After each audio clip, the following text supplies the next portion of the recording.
બોલો સદગુરુ દેવ કી.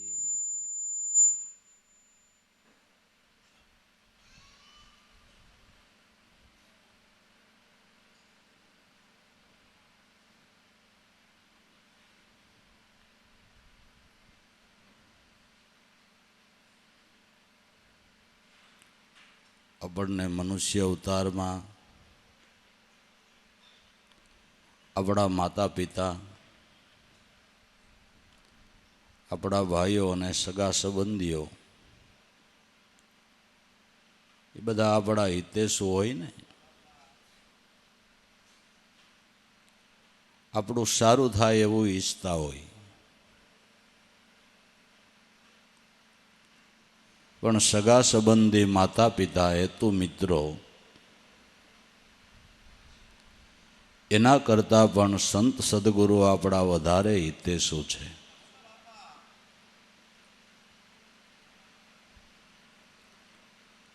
જે આપણને આ એક જન્મ નહીં પણ જન્મો જન્મ સુખી બનાવવા માટે ઈચ્છી રહ્યા હોય એવા જો કોઈ હિતેશુ હોય તો સંત છે. જે આપણને સારો રસ્તો દેખાડે છે. જગતની અંદર સત ને અસત, પાપ ને પુણ્ય બે માર્ગો છે. જે માર્ગે ચાલતા આપણે પરમ સુખી બની જઈએ એ સતધર્મનો રસ્તો સંતો દેખાડે ને. સીધા માર્ગે મારા સંત હલાવે પણ નો સમજે નુગરા નોખું તાણે. કહે રવિરામ જે સંતનું કયું નો બાણ માને એ જરૂર જમને બાણે. સંત કહે છે એ રસ્તે જે હાલતા નથી એ યમના ઝપાટામાં ફસાય છે. એને યમનો માર ખાવો પડે છે. તો આપણા પરમ હિતેશુ સંતો સર્વ માનવનું જેમાં કલ્યાણ થાય એવો સદધર્મનો રસ્તો સંતો દેખાડે છે. સાહેબ પ્રણાલિકાની પરંપરામાં સુમરા જ્ઞાતિની અંદર સંત ઓથી મહારાજ થયા, જે મોરારના શિષ્ય છે.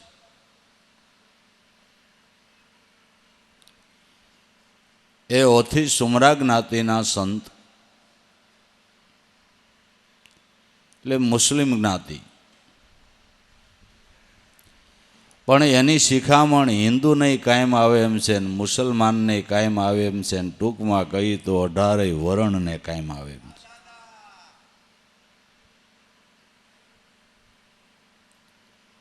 સંતની શિખામણ, સંતની સમજણ સર્વનું કલ્યાણ કરનારી હોય છે. તો દાસ ઓથી એની એક અનુભવ વાણીની અંદર એમ ગાય છે કે સતધર્મે આલો રે શબ્દોના અર્થ કરી, જોઈ જોઈને પગલા ભરજો રે આ ખેલ આવ્યો છે ખરાખરી. સતધર્મે આલો, શબ્દોના અર્થ કરી. સતધર્મ કેને કેવો એ અર્થ કરીને, અર્થ સમજીને હાલો. ઘણી વાર આપણે એમ કહેતા હોય કે ભાઈ હવે મારે ધર્મને માર્ગે હાલવું છે. ઘણા એમ કહેતા હોય કે ફલાણો ભાઈ તો ધર્મથી વિરુદ્ધ હાલે છે, એને ધર્મ હારે કાંઈ લેવા દેવા નથી. ધર્મથી વિમુખ છે એમ કહેતા હોય. પણ એમ બોલનારાને તમે પૂછો કે પહેલાં તમે ધર્મ કેને કહો છો? ધર્મ કેને કહો છો? તો આપણે તો આપણી મર્યાદિત દ્રષ્ટિ પ્રમાણે એકાદું જીવનની અંદર કોઈ સુકૃત કાર્ય જારી રાખ્યું હોય કે એકાદા નિયમનું પાલન કરતા હોઈએ,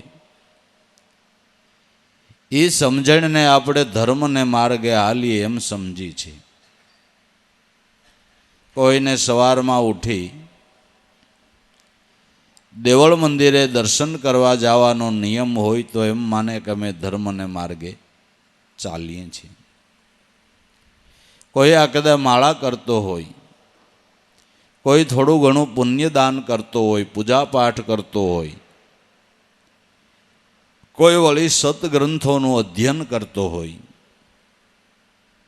આવું એકાદું સુકૃત કાર્ય જીવનમાં જારી રાખે અને પોતાના મનથી એમ સમજે કે અમે ધર્મને માર્ગે હાલીએ છીએ કે ધર્મનું પાલન કરીએ છીએ,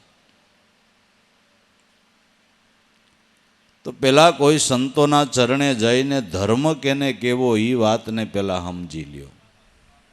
ધર્મ કેને કેવો એ વાતને પહેલાં સમજી લ્યો. ધર્મ એટલે શું? આપણે તો આવા જે સુકૃત કાર્યો છે એને ધર્મ માની લઈએ છીએ, પણ એ બધા સુકૃત કાર્ય એટલે શુભ કર્મ છે. કર્મ કોઈ દિવસ ધર્મ હોય નહીં. કર્મ એ કર્મ અને ધર્મ એ ધર્મ.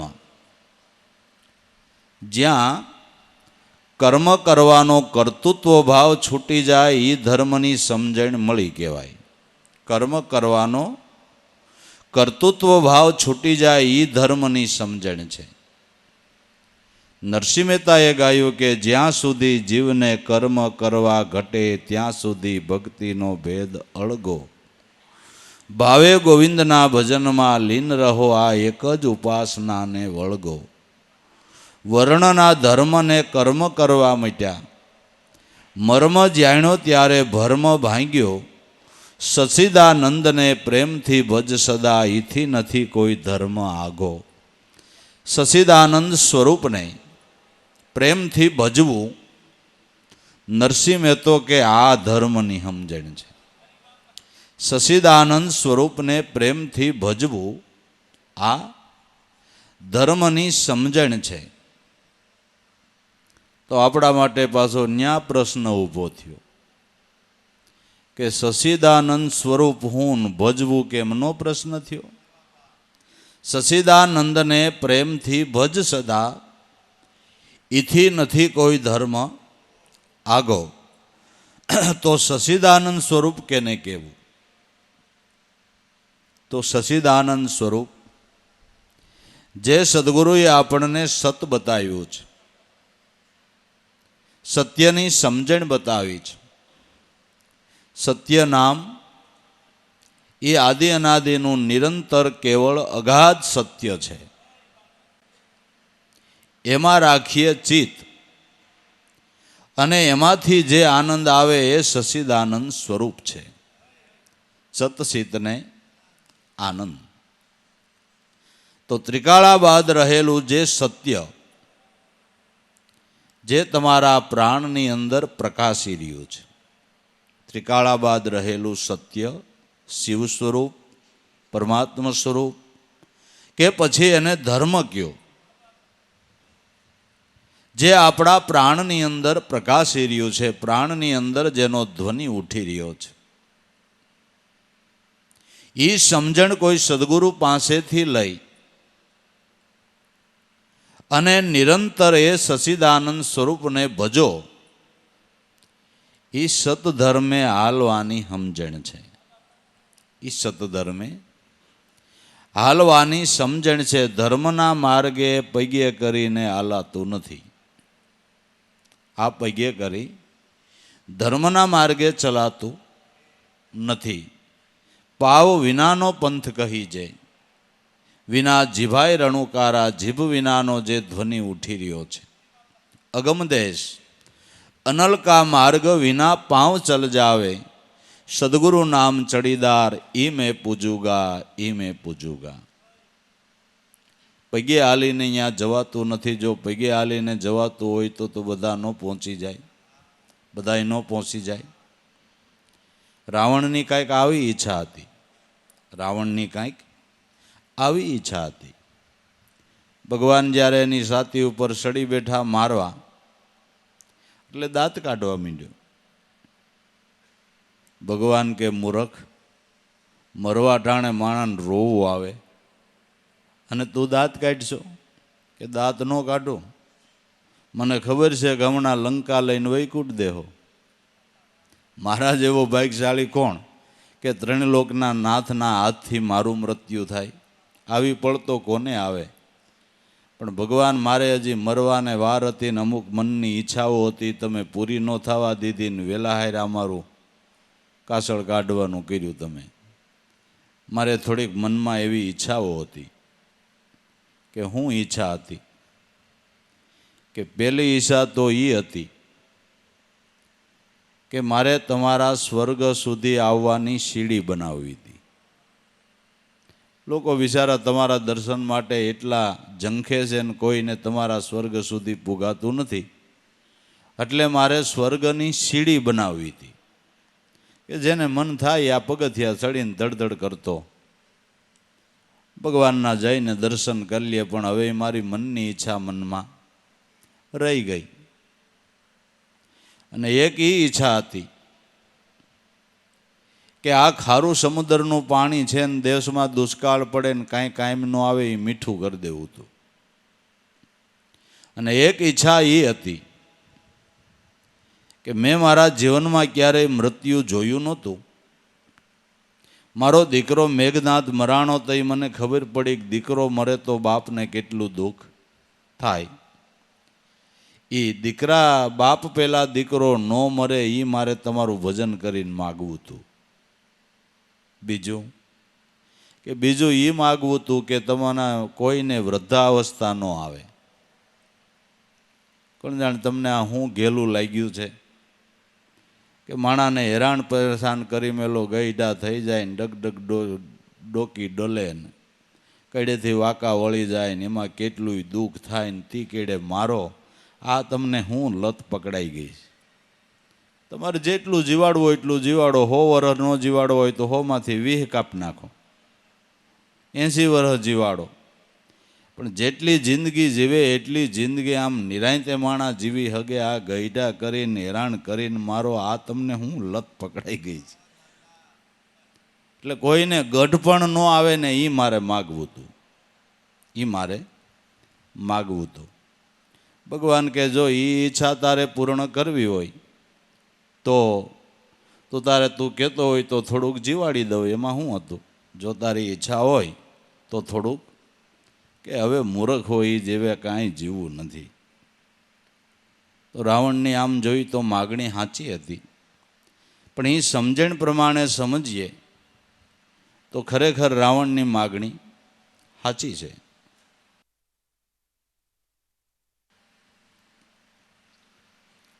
સ્વર્ગની સીડી તો રાવણ શું બનાવશે? રાવણ પહેલાં સંતોએ દેખાડી દીધી છે કે જો આ સીડીએ ચડવા માંડો ને તો તમારે સ્વર્ગ આવે ને આવે. હે રાવણ શું બતાવશે? એની પહેલાં સંતોએ સ્વર્ગની સીડી બતાવી, પણ કોઈને પગલાં માંડીને એમનું જાવું હોય તો થાય ને. મહાપુરુષો સ્વર્ગનો જ રસ્તો દેખાડે. આપણે કીધું ને સતધર્મે હાલવાનું કહે છે. સ્વર્ગનો રસ્તો સંતો દેખાડે છે. પાખંડ માર્ગ સંતો દેખાડતા નથી. સંતો છે એ સતધર્મનો રસ્તો જ દેખાડે છે.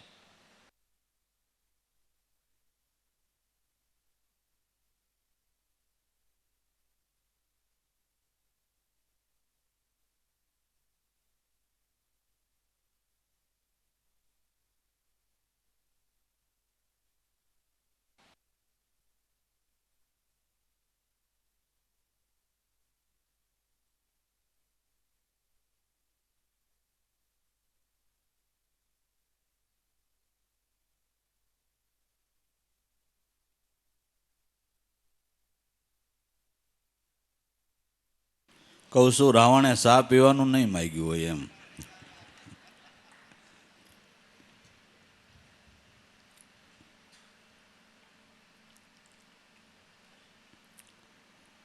જો સ્વર્ગમાં જવું હોય, સ્વર્ગનો અર્થ આપણે તો આપણી મનની કલ્પના પ્રમાણે જે કરતા હોઈએ ને લગભગ શાસ્ત્રોના વર્ણન ઉપર આપણે સ્વર્ગની કલ્પના કરીએ, કારણ કે જોયું નથી, જાણ્યું નથી, કાંઈ ખબર નથી. એટલે આપણા મનની કલ્પના પ્રમાણે સ્વર્ગની આપણે માન્યતા કે સમજણ લેતા હોય ને, એ સ્વર્ગમાં કોઈ પ્રકારનું દુઃખ ન હોય, ત્યાં કોઈ રોગ ન હોય, ત્યાં ધૂળ ઉડતી ન હોય, વાતાવરણ એકદમ ક્લિયર હોય અને તમારી સેવામાં દાસ દાસીઓ હાજર હોય, ખાવાના પીવાના હસો વાના હોય, ત્યાં તમારે ભોગવવાનું જ, માણવાનું જ. સ્વર્ગમાં તમારે માણવાનું જ, બીજું કાંઈ નહીં. ત્યાં બસ આનંદ જ આવ્યા કરે, આનંદ જ આવ્યા કરે, એને સ્વર્ગ કહેવાય. એટલે એવું કોક આકાશની ઉપર ધામ હોય છે એવી આપણે કલ્પના કરીએ છીએ. આવું આકાશનું એક ડગલું, એવું 2 ડગલા, 3 ડગલા, એ 7 આસમાન ઉપર કે છે સ્વર્ગ રહેલું છે. હવે 7 આસમાન ઉપર સ્વર્ગ કેવી રીતે હોય? કારણ કે થોડાક અધર જાય ત્યાં ઓક્સિજન જોઈ, ઓક્સિજન વગર વધારે અધર જવાય છે. હવે અહીંયા ક્યાં કોણ જાણે ભગવાનને કેમ હોય છે? બધી આવી મનની કલ્પનાઓ છે ને. પણ સ્વર્ગ એટલે સ્વસ્વરૂપ, આત્મ સ્વરૂપ. આત્મ સ્વરૂપની સાથે, સ્વસ્વરૂપની સાથે તમારી વૃત્તિનું અનુસંધાન થાય તો આ જન્મે ને આઈને આઈ તમને સ્વર્ગનું સુખ પ્રાપ્ત થાય. આઈને આઈ સ્વર્ગનું સુખ પ્રાપ્ત થાય. સ્વસ્વરૂપની અનુસંધાનથી, સ્વસ્વરૂપના ધ્યાનથી જે જીવનમાં આનંદ મળે છે એ બીજા કશાથી મળતો નથી, કોઈથી મળતો નથી.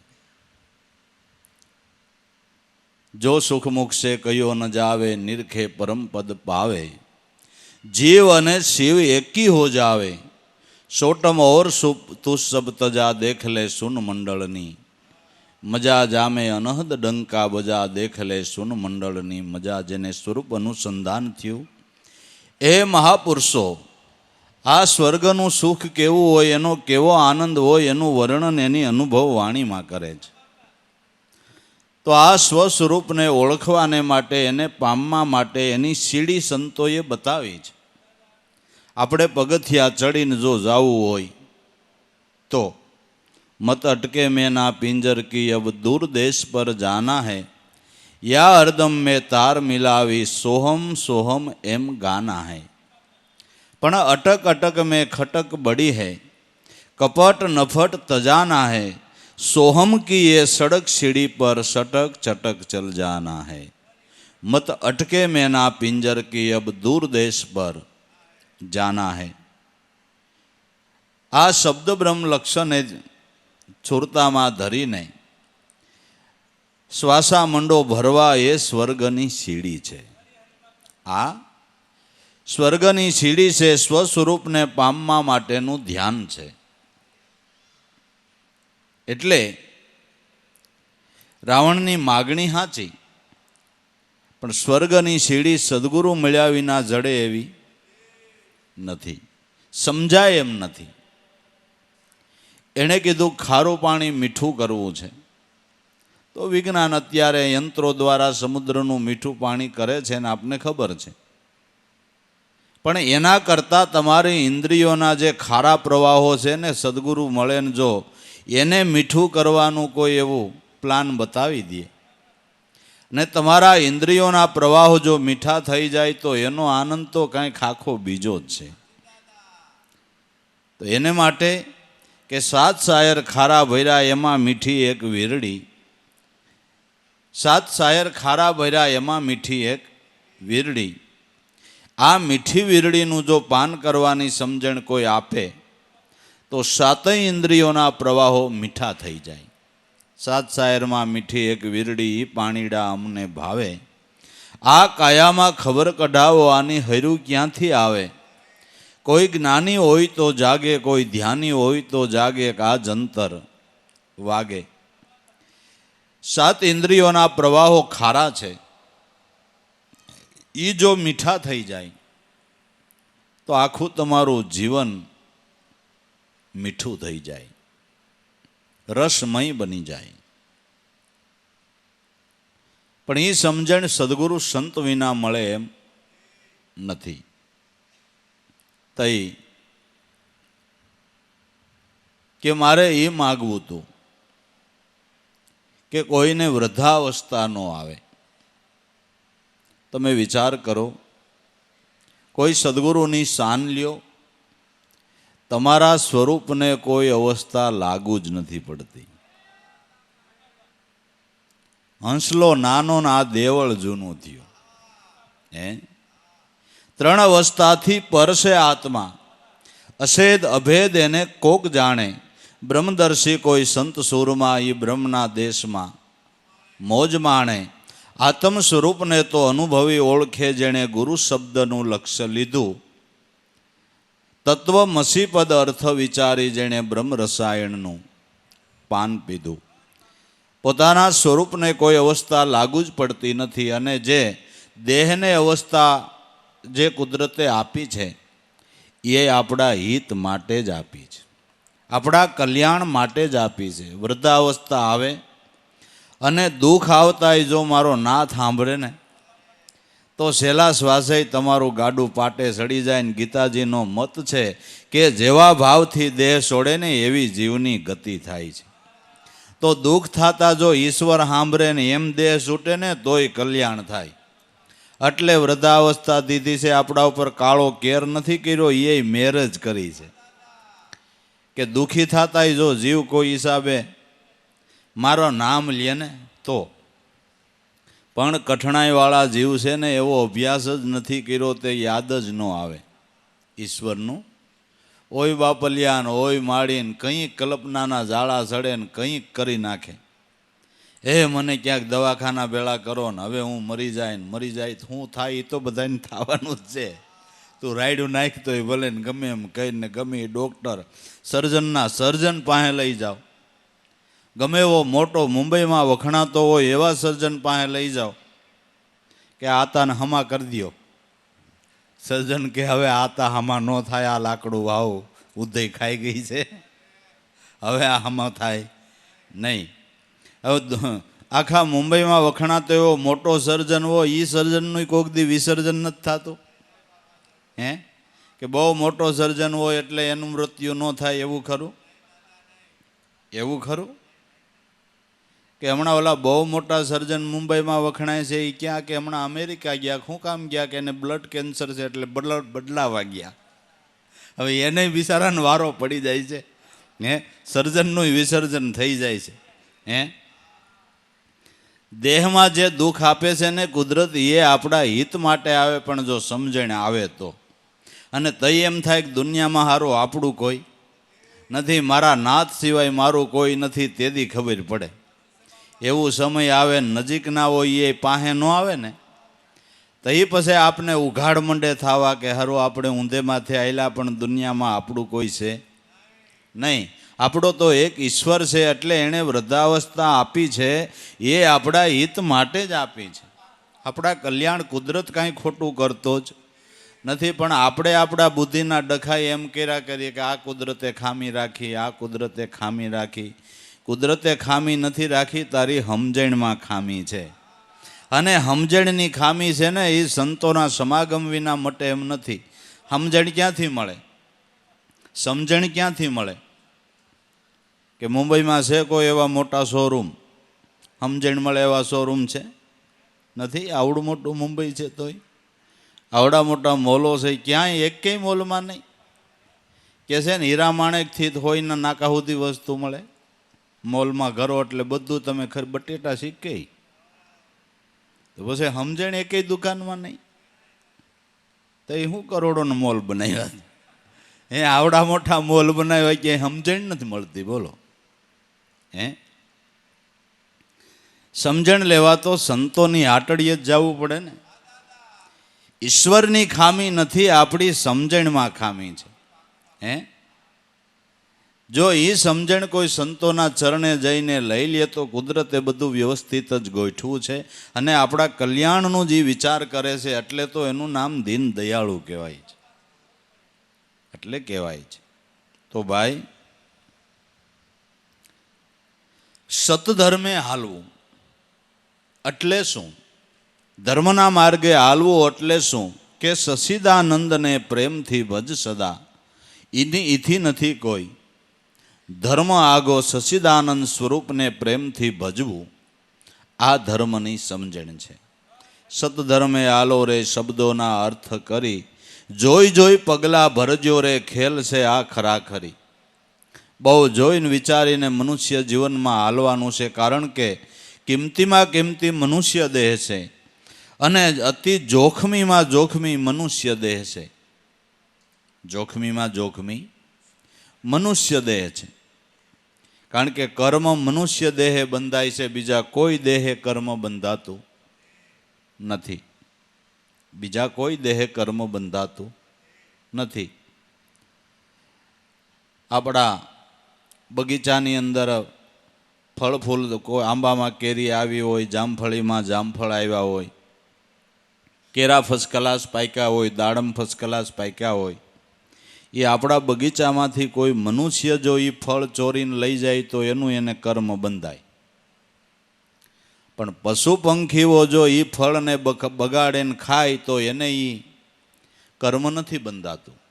એને કર્મ નથી બંધાતું. વાંદરા ખાઈ જાય, કાગડા ટોસી નાખે ફળને, કાબરો છે, બીજા પોપટ છે, એવા પક્ષીઓ આપણા બગીચાના ફળને બગાડે તો એનું કર્મ નથી લાગતું. પણ મનુષ્ય કોઈના બગીચાનું એક ફળ લે વગર પૂછે, ચોરી કરીને, તો એનું એને કર્મ બંધાય છે. અને દંડ અને એનો કેસો જ થાય ને કે ભાઈ મારા બગીચામાંથી આ ફલાણી વ્યક્તિ આટલા ફળ ઉતારી ગયો, આટલા ફળનું નુકસાન કર્યું, તો એનો તમારે કેસ કોર્ટમાં કરવો હોય તો થાય. પણ આટલા કાગડા આવીને ફળ બગાડી ગયા ને આટલા વાંદરાએ ફળ બગાડ્યા ને એનો કોર્ટમાં કેસ લઈ જવાય ન્યાયાધીશ પાસે કે ભાઈ સાહેબ સાંભળો, આજ અમારા બગીચામાં 10 વાંદરા આવ્યા અને આટલા ફળ બગાડી નાખ્યા. એનો કેસ કરાય અને એ ન્યાયાધીશી કેસ સ્વીકારે કે ભાઈ તમારે ધ્યાન રાખવું પડે. એ તો વાનર છે, એને થોડી ખબર પડે છે, આ માણાને ખબર પડે છે, એનું કર્મ બંધાય. હે, તે પશુ પંખી બીજા મનુષ્ય સિવાય કોઈ પણ દેહ એમાં કર્મ બંધાતું નથી. એ તો મનુષ્ય દેહે કરેલી ભૂલના અપતાના જ દેહ છે. મનુષ્ય દેહે કરેલી ભૂલના અપતાના દેહ છે ને એ અપતા સૂકવે છે. એ અપતા સૂકવે છે એટલે એમાં કર્મ બંધાતું નથી. અને અપતાના દેહ સૂકવે છે એ અમુક પશુઓ કે જીવ પ્રાણી જે 84ના જોવો એમાં અમુકમાં તમને ખ્યાલ હોત આવશે કે આ ખરેખર ઓલા ખેરાનો હપ્તો સૂકવે છે. એ તમને ખ્યાલ આવશે કે ભાઈ તમે ગામડું હોય કે કોઈ સિટીની સોસાયટી હોય, એમાં બાઇક લઈને નીકળો તો ઘણા કૂતરાને એવી ટેવ હોય, તમે બાઇક લઈને નીકળો એટલે તમારી વાહે દોડે. મોટર નીકળે તો મોટરને બસતું દોડે ને કરડવા જાણે. પછી આંબે એમ ન હોય પણ તોય દોડે છે ને કરડવા માટે કૂતરું. તમે મોટરસાયકલ લઈને નીકળો એમાં એને શું કામ કરડવા દોડવું જોઈએ? આ ઓલી ખેરાના હપ્તાનો દેહ છે અને એ ચૂકવે છે. ઓલી ખેલે પોલીસવાળો હતો, જે જાય એને રોકતો હતો. હાસા નહીં રોકતો હતો, ખોટા નહીં રોકતો હતો અને લાંચ લેતો હતો. આજ ખેલે આવડા એ ટેવ હજી રહી ગઈ. રોકાઈ જા, રોકાઈ જા, રોકાઈ જા. પણ હવે કાંઈ રોકાય? આ પૂર્વજન્મના બધા સંસ્કારો દેખાય છે. હપ્તાના દેહ છે, એમાં તો હપ્તો ચૂકવી દેવાનો. એમાં હપ્તો ચૂકવી દેવાના. એમાં ક્યાંય કર્મ બંધાતું નથી. મનુષ્ય દેહે કર્મ બંધાય છે. એટલે આપણા પરમ હિતેશુ સંતો એમ કહે છે કે જોઈ જોઈને પગલાં ભરજો. તમારે સીધું હાલવું હોય તો ભલે ને અવળું હાલવું હોય તો ભલે, એમાં બેયમાં તમને છૂટ છે. પણ ખોટા કર્મ કરશો તો એ બીજું કોઈ ભોગવી નહીં દે, તમારે પોતાને જ ભોગવવું પડશે. આપણા કરેલા આપણે જ ભોગવવા પડે, બીજું કોઈ ભોગવી દે નહીં.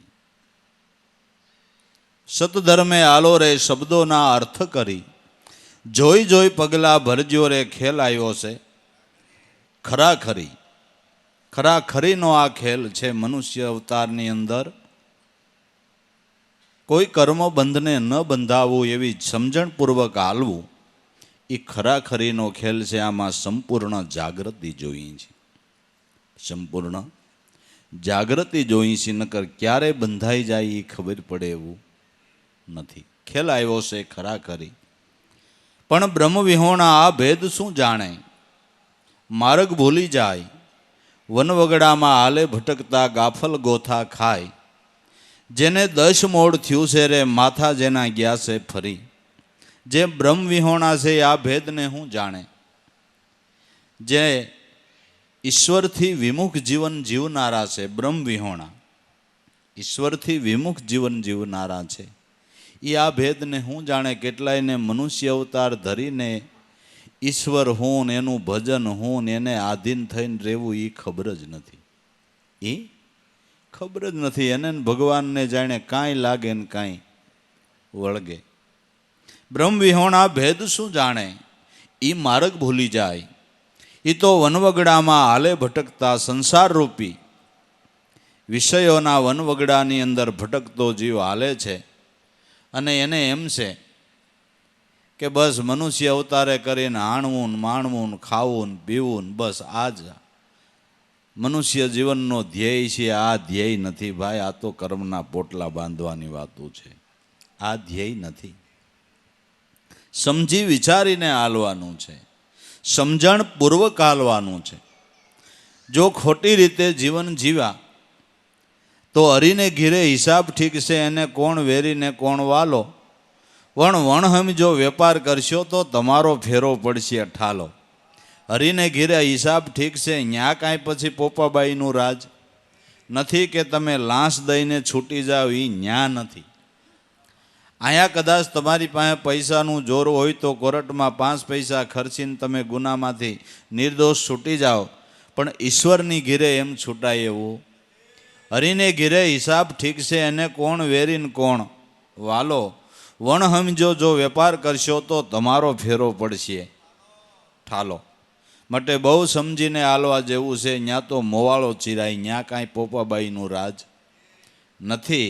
એટલે મેકરણ બાપાએ કીધું કે સાબધાઈથી સુજાડી હકડી સુજાડી નાય. એલા જોડો ઠંડે જમનો તેદી લાજ રહેશે કે નાય. સાબધાઈથી સુજાડી. બીજું બહુ ડાપણ શીખ્યો, પણ જે સમજવા જેવું હતું એ શીખ્યો નહીં. સાબધાઈથી સુજાડી હકડી સુજાડી નાય. પોતાના કલ્યાણનો કાંઈ વિચાર ન કર્યો. જોડો ઠંડે જમનો તેદી લાજ રહેશે કે નાય. પછી એમ કહેવાય કે આખા મુંબઈમાં મારો માભો હતો, મારતા નહીં ભાઈ. કે એ તો તે જેટલો ગુનો કર્યો ને એ પ્રમાણે માર પડે. પછી ગમે એટલી મોટી માં હોય પણ અહીં કાંઈ કાંઈમાં આવે નહીં, એમાં કાંઈ કાંઈ ન આવે. હાલે જોડો ઠંડે જમનો તેદી લાજ રહેશે કે નહીં. હું આબરૂવાળો ને હું માનવાળો ને હું મોટો ને આપણે કોઈ આંગળી ન સીંધે, ભરી બજારમાં આપણે ગમે એમ કરી નાખીએ, આપણું કોઈ નામ ન લે. પોલીસવાળો આપને ન પકડે, એ ન પકડે પણ ઓલા પકડે. ત્યાં કાંઈ ડાપણ નહીં, ત્યાં કાંઈ પૈસાનું જોર હાલે છે. હાલે ત્યાં તો જે કર્યા હોય ને ભોગવ્યા વિનાનો છૂટકો જ નથી, છૂટકો જ નથી. હાલે એ તો કર્યા કર્મ પ્રમાણે જેવા કર્મ કર્યા એ કોઠીમાં પુરાઈ જ જવું પડે, પુરાઈ જ જવું પડે. પછી કાંઈ હાલતું નથી. માટે કે બહુ સમજીને હાલો, વિચારીને હાલો, જોઈ જોઈને પગલાં ભરો. સતધર્મે હાલો રે શબ્દોના અર્થ કરી, જોઈ પગલાં ભરજો રે ખેલ છે આ ખરાખરીનો ખેલ છે. આમાં તો જેને સદગુરુ સંત મળ્યા અને સમજણનું ઘર પ્રાપ્ત થયું એ વિવેક દ્રષ્ટિથી એવું જીવન જીવી ગયા કે મનુષ્ય જીવનની અંદર એક ડાઘ ન પડવા દીધો.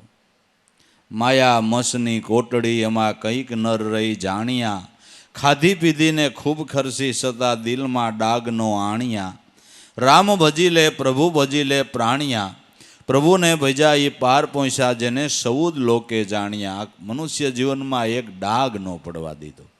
મસની કોઠડીમાં આટા માર્યા અને ડાગ ન પડવા દીધો. કોઈ કર્મે લેપાણા નહીં, કોઈ કર્મે લેપાણા નહીં, ક્યાંય આસક્તિ ન બાંધી. ખાતા પીતા ઓઢતા પહેરતા કામ ધંધા ઉદ્યમ વ્યવહાર કરતા કોઈ બંધને બંધાણા નહીં અને અલિપ્ત જ રહી અને જીવન જીવી ગયા. એવી સદગુરુના ઘરની કાંઈક શાન મળી ગઈ, એવી કાંઈક શાન મળી ગઈ કે ખાતા પીતા ઓઢતા પહેરતા સંસાર વ્યવહારના કાર્યો કરતા મહાપુરુષો સંતો યોગેશ્વરો જેવા જીવન જીવી ગયા. તૈરા અને આપણા જેવાને તારી ગયા, તૈરાને આપણા જેવાને તારી ગયા. એમ સમજણપૂર્વક જીવન જીવવાનું છે. કુદરતે સારું દીધું હોય તો સારું ભોગવો, ખાઓ પીઓ ઓઢો પહેરો, પણ નીતિ ધર્મથી બહાર કાંઈ કરવાનું થતું નથી. જો અનીતિ આપણે હાલશું તો જરૂરી કર્મ આપણે ભોગવવું પડે અને ભોગવવું પડે. હાલે જ નહીં, હાલે જ નહીં. બ્રહ્મ વિહોણા ભેદ શું જાણે માર્ગ ભૂલી જાય. તો જે ઈશ્વરથી વિમુખ થઈને હાલે છે એ સતધર્મનો માર્ગ ભૂલી જાય છે, પાપના માર્ગે પગલાં ભરે છે. બ્રહ્મ વિહોણા ભેદ શું જાણે માર્ગ ભૂલી જાય, વનવગડામાં હાલે ભટકતા ગાફલ ગોથા ખાય. ગાફલ બનીને ગોથા ખાય છે. પાછું દૈશમોડ થઈ ગયું છે એટલે કોઈનું કયું ન માને. જે માણસને દૈશમોડ થાય ને એને પશ્ચિમ હોય એ પૂર્વ લાગે ને પૂર્વ હોય એ પશ્ચિમ લાગે. જાવું છે ઈષ્ટમાં ને વેસ્ટમાં હાલે. એલા ભાઈ આ ઈષ્ટ નથી હો કે નહીં, હું અહીં 1000 વાર આવેલું, આ ઈષ્ટ છે કે ભાઈ ઈષ્ટ નથી, આ વેસ્ટ છે કે નહીં. માથું ફરી ગયું એટલે ગમે એટલા 1000 માણા કહે ને તો એ વેસ્ટમાં જ હાલે, ઈષ્ટમાં ન હાલે. જ્યારે દૈશમોડ મટે ને તો એમ થાય ખારું વાત સાચી હો, આજ કાંઈક મારું માથું ફરી ગયું, મને આ ઈષ્ટ લાગતું હતું. એમ જેને માથા ફરી ગયા છે ને એને સંસારના સુખની મહાનતા લાગે છે અને ઈશ્વરનું સુખ એને નાનું લાગે છે. માથા ફરી ગયા છે અને એ ભક્ત લોકોની નિંદા કરે. ભગતડાઓને શું ખબર પડે? આધુનિક દુનિયાને ભક્તાઓની શું ખબર પડે? આધુનિક જમાનો અટાણે હું કેવું માણવાનું હોય, કેવી મોજ કરવાની હોય, બે ઘડી લહેર લૂંટ લેવાની હોય. આ લહેર નથી, આ કાળો કેર છે. આવી લહેર ન હોય. લહેર તો સંતો લૂંટી ગયા છે. પણ માથું ઠેકાણે આવે ને તઈ ખબર પડે હો. માથું ઠેકાણે આવે ને તઈ ખબર પડે. જેસલનો દૈશમોડ તોરલે મટાડ્યો ને તઈ જેસલને એમ થયું કે અટાણુંથી મને એમ કે ઈષ્ટમાં જતો પણ વેસ્ટમાં જતો હતો. પણ માથું જ્યારે તોરલબાઈ મળ્યા ને જરા ખમજણની ફાંકી આપી અને દશમોડ મટવું ને તઈ જેસલને એમ થયું કે હો બહુ ભૂલ થઈ, બહુ ભૂલ થઈ, બહુ ભૂલ થઈ. હવે કોઈ હિસાબે તોરલને કે ઉગારવાનો આરો દેખાય ન કર. હવે આમાં તો માથું ફરી ગયું તો ન કરવાના કર્મ અને કેટલા કર્યા એનું કાંઈ માપ નથી. કેટલા કર્યા એનું કાંઈ માપ નથી. શું કરું? કોઈ હિસાબે આરો દેખાડ. તો એ તોરલે કીધું કે જો ઉગરી જવું હોય તો પાપ તારું પુકાર, જાડેજા ધર્મને સંભાળે. તારી બેડીને બુડવા નહીં દઉં જાડેજા, એમ તોરલ કહે છે. જ્યારે સતધર્મની સમજણ તોરલે આપી અને જેસલ એ ધર્મને માર્ગે હાલ્યા તો ભયંકર પાપ કર્મમાંથી છૂટીને પીર હોંદો પીર બન્યો. ક્યારેક સદધર્મે હાલ્યો થઈને. એટલે ઇતિહાસના પાના ઉપર આ બધી સાબિતીઓ પડી છે, મુદ્રા લેખો પડ્યા છે, પ્રગટ પ્રમાણ પડ્યા છે. છતાંય આપણે ધર્મનો માર્ગ મૂકીને અધર્મને માર્ગે હાલી આપણી કઠણાઈ નથી, આપણી ગેરસમજણ નથી. ને આ બધું કેટલી વારનું ને કેટલી ઘડીનું, આ સુખ કેટલી વારનું છે, કેટલી ઘડીનું છે. થોડી થોડી વારની અંદર આ સુખના સીમાડા તરત ઢુકડા આવી જાય છે, એને જૂટવાઈ જતા કાંઈ વાર લાગે છે. હવે આપને ખબર ન હોય ને સાનુમુનું ગટપણ ક્યાંથી ઘરી જાય ખબર ન પડે. તમે બળ કરી કરીને ધોળા મવાળા હોય તો કાળો રંગ કરી શકો, બીજું શું કરી શકો? હાલો, મોઢે કડસલિયું પડે એનું શું કરો? તમે એનું શું કરો?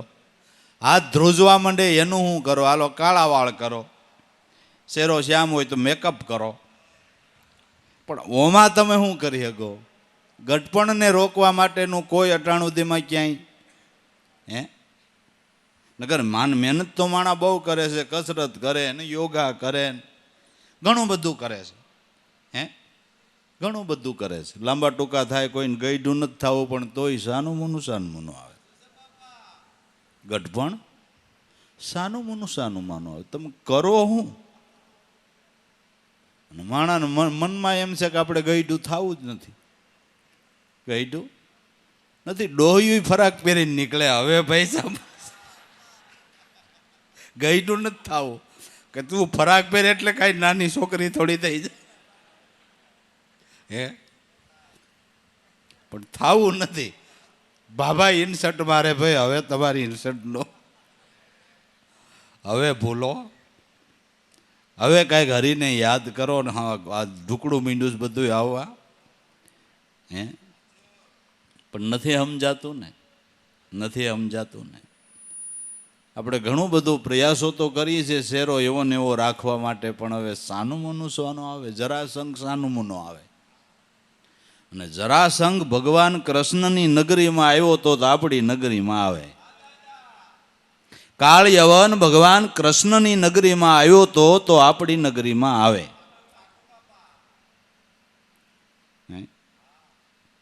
ગોકુળ મથુરાને એક બાજુથી જરાસંઘે ઘેરો ગાયલો ને એક બાજુથી કાળ યવને ઘેરો ગાયલો. એટલે ભગવાન કૃષ્ણએ બળભદ્રભાઈને કીધું કે તમે બધા કુટુંબીઓને લઈ અને કુશસ્થલી વયા જાઓ, અને હમણાં હું કાળ યવનને પહોંચીને આવું છું. એટલે બધાને વળાવી દીધા. કુશસ્થલી એટલે દ્વારકા. બધાને વળાવી મૂક્યા. કૃષ્ણ હાથમાં હથિયાર લીધા વિનાના બહાર નીકળ્યા. એટલે કાળિયવને કીધું કે તમારા હાથમાં હથિયાર નથી તો હું મૂકી દઉં, મને દ્વંદ્વ યુદ્ધ આપો. એટલે ભગવાન કૃષ્ણ જાણે એનાથી ડરતા હોય એમ ભાગ્યા. કાળિયવન પછવાડે કે ક્યાં જાહે, હું મૂકું નહીં, હું કાળિયવન. ઘડીક નજીક, ઘડીક છેટે, ઘડીક નજીક, ઘડીક છેટે. પણ કાળ છે ને એ ઈશ્વરની ગતિને પહોંચી શકતો નથી. મોર કૃષ્ણ વાહે કાળિયવન ઠેઠ ગોકુળ મથુરાથી દોડાવીને ગિરનારમાં, જુનાગઢ ગિરનારમાં મુસ્કંદની ગુફા કહેવાય છે, મુસ્કંદની ગુફા સુધી. મુસ્કંદ જે ગુફામાં સૂતા હતા એમાં કૃષ્ણ ઘૂસ્યા. મુસ્કંદની ઉપર પોતાનું પિતાંબરું ઓઢાડી આગળ વયા ગયા. મુસ્કંદને દેવતાઓએ વરદાન આપ્યું હતું કે કાશી નિંદરમાં કોઈ જગાડે તો બળીને ભસ્મ થાય ને ભગવાનનું દર્શન થાય. એટલે કાળિયવન ગુફામાં ઘર્યો કે હા દોડી દોડીને ઠાક્યો છે ને અહીં આવીને સૂઈ ગયો, પણ હું ગુફામાંય મૂકું એમ શું વાત હાસી? કાળ તમે ગમે ત્યાં જાઓ તો મૂકે. આપણે એમ કે પૈસાનું જોર છે તો આપણે ક્યાં વાંધો, અમેરિકા જઈને ટ્રીટમેન્ટ કરાવશું. ભાઈ અમેરિકામાં કાળ આવે જ છે, કાંઈ ત્યાં જાઓ એટલે ન આવે એવું નથી. ગમે ત્યાં કાળ આવે, કાળ ગમે ત્યાં આવે. એક જ ઠેકાણું એવું છે ત્યાં કાળ ઊભો રહી જાય છે. એક ઠેકાણું એવું છે ત્યાં કાળ ઊભો રહી જાય છે. એ મુસ્કંદ નામ સત્ય નામ. ત્યાં કાળનું કાંઈ આવતું નથી. જોરથી પાટું માર્યું. મુસ્કંદ જાગ્યાને દ્રષ્ટિ કરી એટલે કાળ યવન બળીને ભસ્મ થયો અને ભગવાન કૃષ્ણએ મુસ્કંદને દર્શન આપ્યું. તો આપણું એ કહેવું હતું કે ભગવાનનો દેહ હોય તો એના દેહને અવસ્થા લાગુ પડે છે. વૃદ્ધાવસ્થા આવે ને એક દિવસ એનોય દેહનો કાળ ધર્મ થાય જ છે ને કે નથી થતો? રામ કે કૃષ્ણના દેહ અમર છે? નથી, અમર નથી. દેહને તો કાળ ધર્મ લાગુ પડે અને વૃદ્ધાવસ્થા પણ દરેકના દેહને આવે. પ્રખર ઋષિમુનિઓ, સૂર્યને થંભાવી દે એવા ઋષિમુનિઓ, એને દેહ ધર્મને, દેહ તો એનાય વૃદ્ધ થયા ને એને કાળ ધર્મ એક દી થયો ને. આભને ટેકા દે એવા મહાપુરુષો એક દી દેહ તો એનાય વિલય થઈ ગયા. પણ મહાપુરુષો સ્વરૂપે કરીને અજર અમર પદને પામ્યા છે. દેહ ધારણ કરતા કે દેહ છૂટતા એનું એને સુખ દુઃખ થતું નથી. એને ખબર છે કે આ તો મારે જૂનું કપડું ઉતારીને નવું ધારણ કરવાનું છે. એને ખબર છે, એને ખબર છે. એ કાળક્રમમાંથી બહાર નીકળી ગયા કહેવાય. એટલે અવસ્થા લાગુ પડશે અને એ સમય આવશે તેથી આપણને બધું સાંભળશે કે હારું આપણું જગતમાં કોઈ નથી, ઈશ્વર સિવાય આપણું કોઈ નથી. પણ હવે દૈસમોડ થયો હોય ને ત્યાં સુધી કોઈની વાત માને નહીં, કોઈનો ઉપદેશ એને લાગુ ન પડે, કોઈનું કયું ન માને. ને હું કરું એ જ બરાબર છે, હું જ કરું એ જ બરાબર છે, હું જ કરું એ જ બરાબર છે. એને તો લીલલબાઈએ ખાડા ખાબોશિયાની ડેટકી કીધી કે ખાડા ખાબોશિયાની ડેટકી હું જાણે સમુદરિયાની લહેર. ખાડામાં રહેલી ડેટકીને સમુદ્રની કલ્પના ન હોય, એને તો એ ખાડો જ મોટો લાગતો હોય અને સર્વોપરી સુખ જાણે હું માનું છું એમ એને લાગતું હોય. પણ એને ખબર નથી કે આ શાયર નથી, આ તો ખાડો છે. એમ સામાન્ય સુખ ભોગવનારાને એમ લાગે કે આથી અધિક કાંઈ નહીં હોય, કે નહીં તમે ખાડામાં છો. બ્રહ્મશાયરની લિજ્જત લેવી હોય તો કોઈ સંતોને પૂછો, અને બ્રહ્મશાયરની અંદર લિજ્જત લ્યો તો ખબર પડે ખાડાનું સુખ ક્યાં ને શાયરનું ક્યાં, શાયરનું ક્યાં. બ્રહ્મ સુખની આગળ આ સુખ તો એક તણખલા જેવું છે. પણ હવે દૈસમોડ થયો છે એટલે એ કોઈની વાતને માન્ય કરતા નથી. અને આવો જે દૈસમોડ થયો છે ને એ મટાડવા માટે જ સત્સંગ છે. સત્સંગ દ્વારા જો સમજણ લે તો દૈસમોડ મટે ને સમજાય કે જીવનમાં મનુષ્ય અવતારમાં કરવા જેવું હોય તો મારા નાથનું ભજન છે. એનાથી જે મને સુખ ને આનંદ મળશે એ બીજા ક્યાંય મળવાનું નથી. એટલે દૈસમોડ થયો છે, માર્ગ જે ગયા છે ભૂલી. પણ આ કોને સમજાય, કોને નક્કી થાય, કોને પ્રતીતિ થાય. દૈસમોડ થયો છે રે માથા જેના ગયા છે ફરી. સતધર્મે આલો રે શબ્દોના અર્થ કરી. જોઈ જોઈ પગલા ભરજો રે ખેલ આવ્યો છે ખરાખરી. પણ આ વ્રજની વાતો વ્રજવાસી જાણે, આ બીજાની આગળ ન કહેવાય.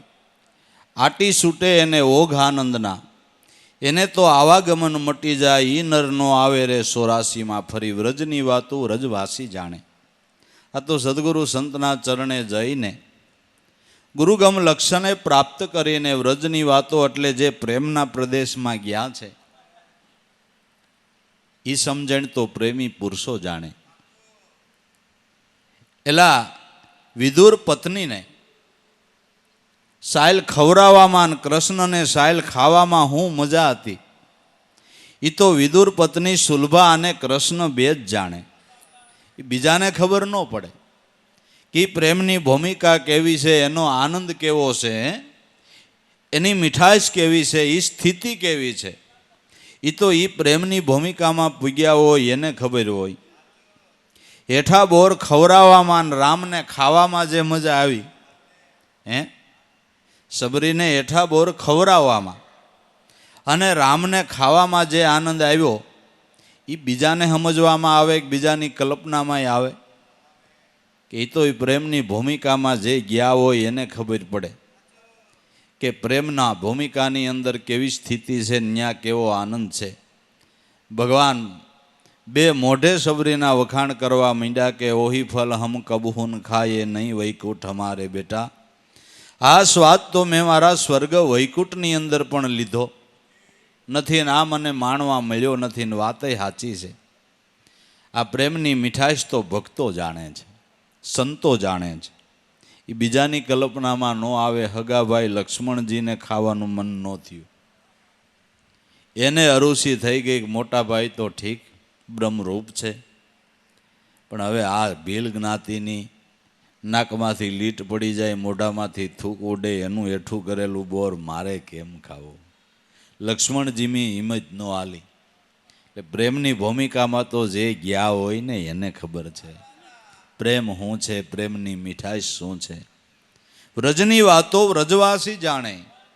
એ કોની આગળ કહેવાય? બીજાને કયો તો કોઈ માન્ય ન કરે. જડ દઈને આ વાત સમજવામાં આવે એમ નથી. આ વાત કારણ કે આમ દેખાતું નથી, નક્કી કરવું છે ને. દેખાય એને તો બધાય વળગી જાય, પણ આ તો નથી દેખાતું નક્કી કરવું. એટલે આ વાત તો કોકને સમજાય એવી છે, અને કોકને જ ગળે ઉતરે એમ છે. બીજાની આગળ ન કહેવાય. આ તો આટી છૂટે એને ઓઘ આનંદના. સદગુરુની દયાથી જેને દેહાધ્યાસની આટી છૂટી ગઈ છે એને આનંદના ઓઘ છે, અને એને આઠે પોર ઈ પ્રેમની ખુમારી રહે છે. એ જ્યાં રહેતો હોય ત્યાં એને માટે વ્રજ છે. વ્રજ ભૂમિકા એટલે પ્રેમનો પ્રદેશ. પ્રેમનો પ્રદેશ. સદગુરુની દયાથી, નામ સ્મરણથી, નામ ભજનથી એ પ્રેમની ભૂમિકામાં જે ગયા છે એને ખબર છે.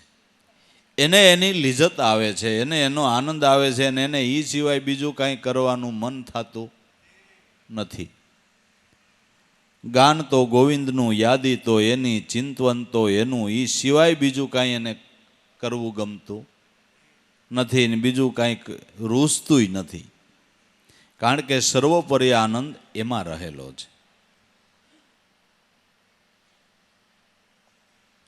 આટી છૂટે એને ઓઘ આનંદના. જ્યારે દેહાધ્યાસની આટી છૂટે ત્યારે આ આનંદ પ્રાપ્ત થાય છે.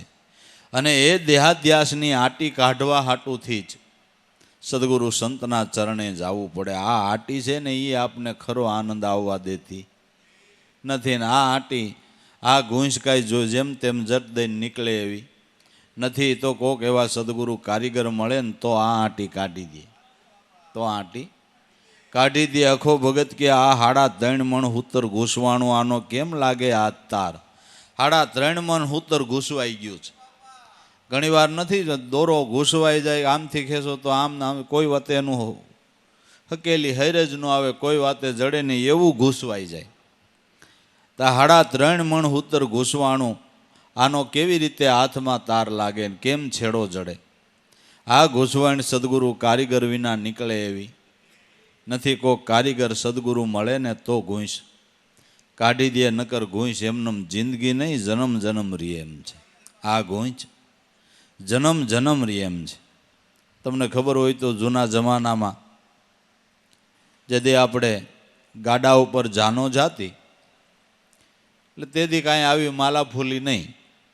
ગાડું આપણું, ગાડામાં બુંગણ આપણું પાથરેલું હોય, અને જ્યાં ઉતારો હોય એ ગાડામાંથી બુંગણ લઈને ઉતારે, પાથરીને આપણું બુંગણને આપણે બેહવાનું. ત્યાં કાંઈ ગાડલા નાખેલા ન હોય.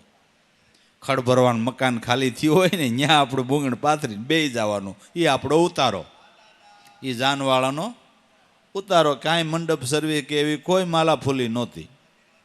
તેથી મજા એક ખુખડી ખાવાની જ હતી બસ. એટલે એ જાનૈયા પોતપોતાના ગાડામાં બુંગણ હોય ને એ પાથરીને બેહે. પણ જો જરાક બુંગણ રેઢું રહી જાય તો માંડવા પક્ષવાળા હોય ને એ બુંગણની ઘૂસ કરી નાખે. પણ ઘૂસ એવી કરે કે તમને શેડો જ ન જડે. જે ગાડામાં પાથરવાનું થાય તે પાથરવા વીખવા માંડે તો જડે નહીં, એવી ઘૂસ કરી દે. એટલે મુંજાય શું કરવું? એટલે માંડવાવાળા કહે ઘૂસ કાઢી દઈ, પણ 2 નારિયેલ દ્યો તો કાઢી દઈ. ઘૂસ કાઢવાના 1 નારિયેલ માગે ને કાં 2 માગે. એ નારિયેલ દે તો ઘૂસ કાઢી દે, પણ કેટલાય ભાભા મગજના તૈડી ગયેલા હોય, કેટલાય ભાભા આ કાંઠાના હોય ને કેટલાય હમા કાંઠાના હોય. એટલે મગજના તૈડેલા હોય ને એ ખીજાય, નથી દેવા 2 નારિયેલ, નાખ તું તારે ઘૂંસો તું, ત્યાં આપણે ગામમાં કઢવી લેવું. ઘૂસ હોય તો બુંગણ નાખે, તે વોવ આવે એ ઘૂસ હોતી જ આવે. વોવ આવે ને એ ઘૂસ હોતી જ આવે. ઉંદર હારા પણ ઘૂસ નો હારી, ખબર છે? ઘૂસ તો આખું ઘર પોલું કરી નાખે. એ ઘૂસ આવ્યા પછી જો પોલું ઘર થાય, વેર વિખેર થઈ જાય બધું. તો ઓલા બે નારિયેલ માગે કે એક નારિયેલ માગે, એમ જન્મ જન્મની ઘૂસ કાઢવા હાટું એક મનરૂપી નારિયેલ ગુરુચરણે મૂકી દઉં. ગુરુચરણે મન અર્પણ કરવાનું છે. ગુરુચરણે મન અર્પણ કરી દીધા, એની ઘૂંસું નીકળી ગયું. જે ગુરુચરણે મન અર્પણ ન કરી શક્યા એની ઘૂંસ કોઈની નીકળી નથી. સમર્પણ થઈ જા સદગુરુમાં, મેલી દે તારા મનનો અહંકાર, લાભુ બિંદુ શાયરમાં થઈ જાની એકાકાર. ગુરુ કૃપા છે અપાર, જેનો વાણીનો પામે પાર, એવી ગુરુ કૃપા છે અપાર. સદગુરુને સમર્પણ થઈ જા, મન એને અર્પણ કરી દે તો ઘૂંસ નીકળી જાય. તો જેણે ગુરુચરણે મન અર્પણ કર્યા એને દેહાધ્યાસની આટી નીકળી ગઈ, અને ઓઘ આનંદના આઠે પોર આટી નીકળી ગઈ ને આનંદ આવ્યો.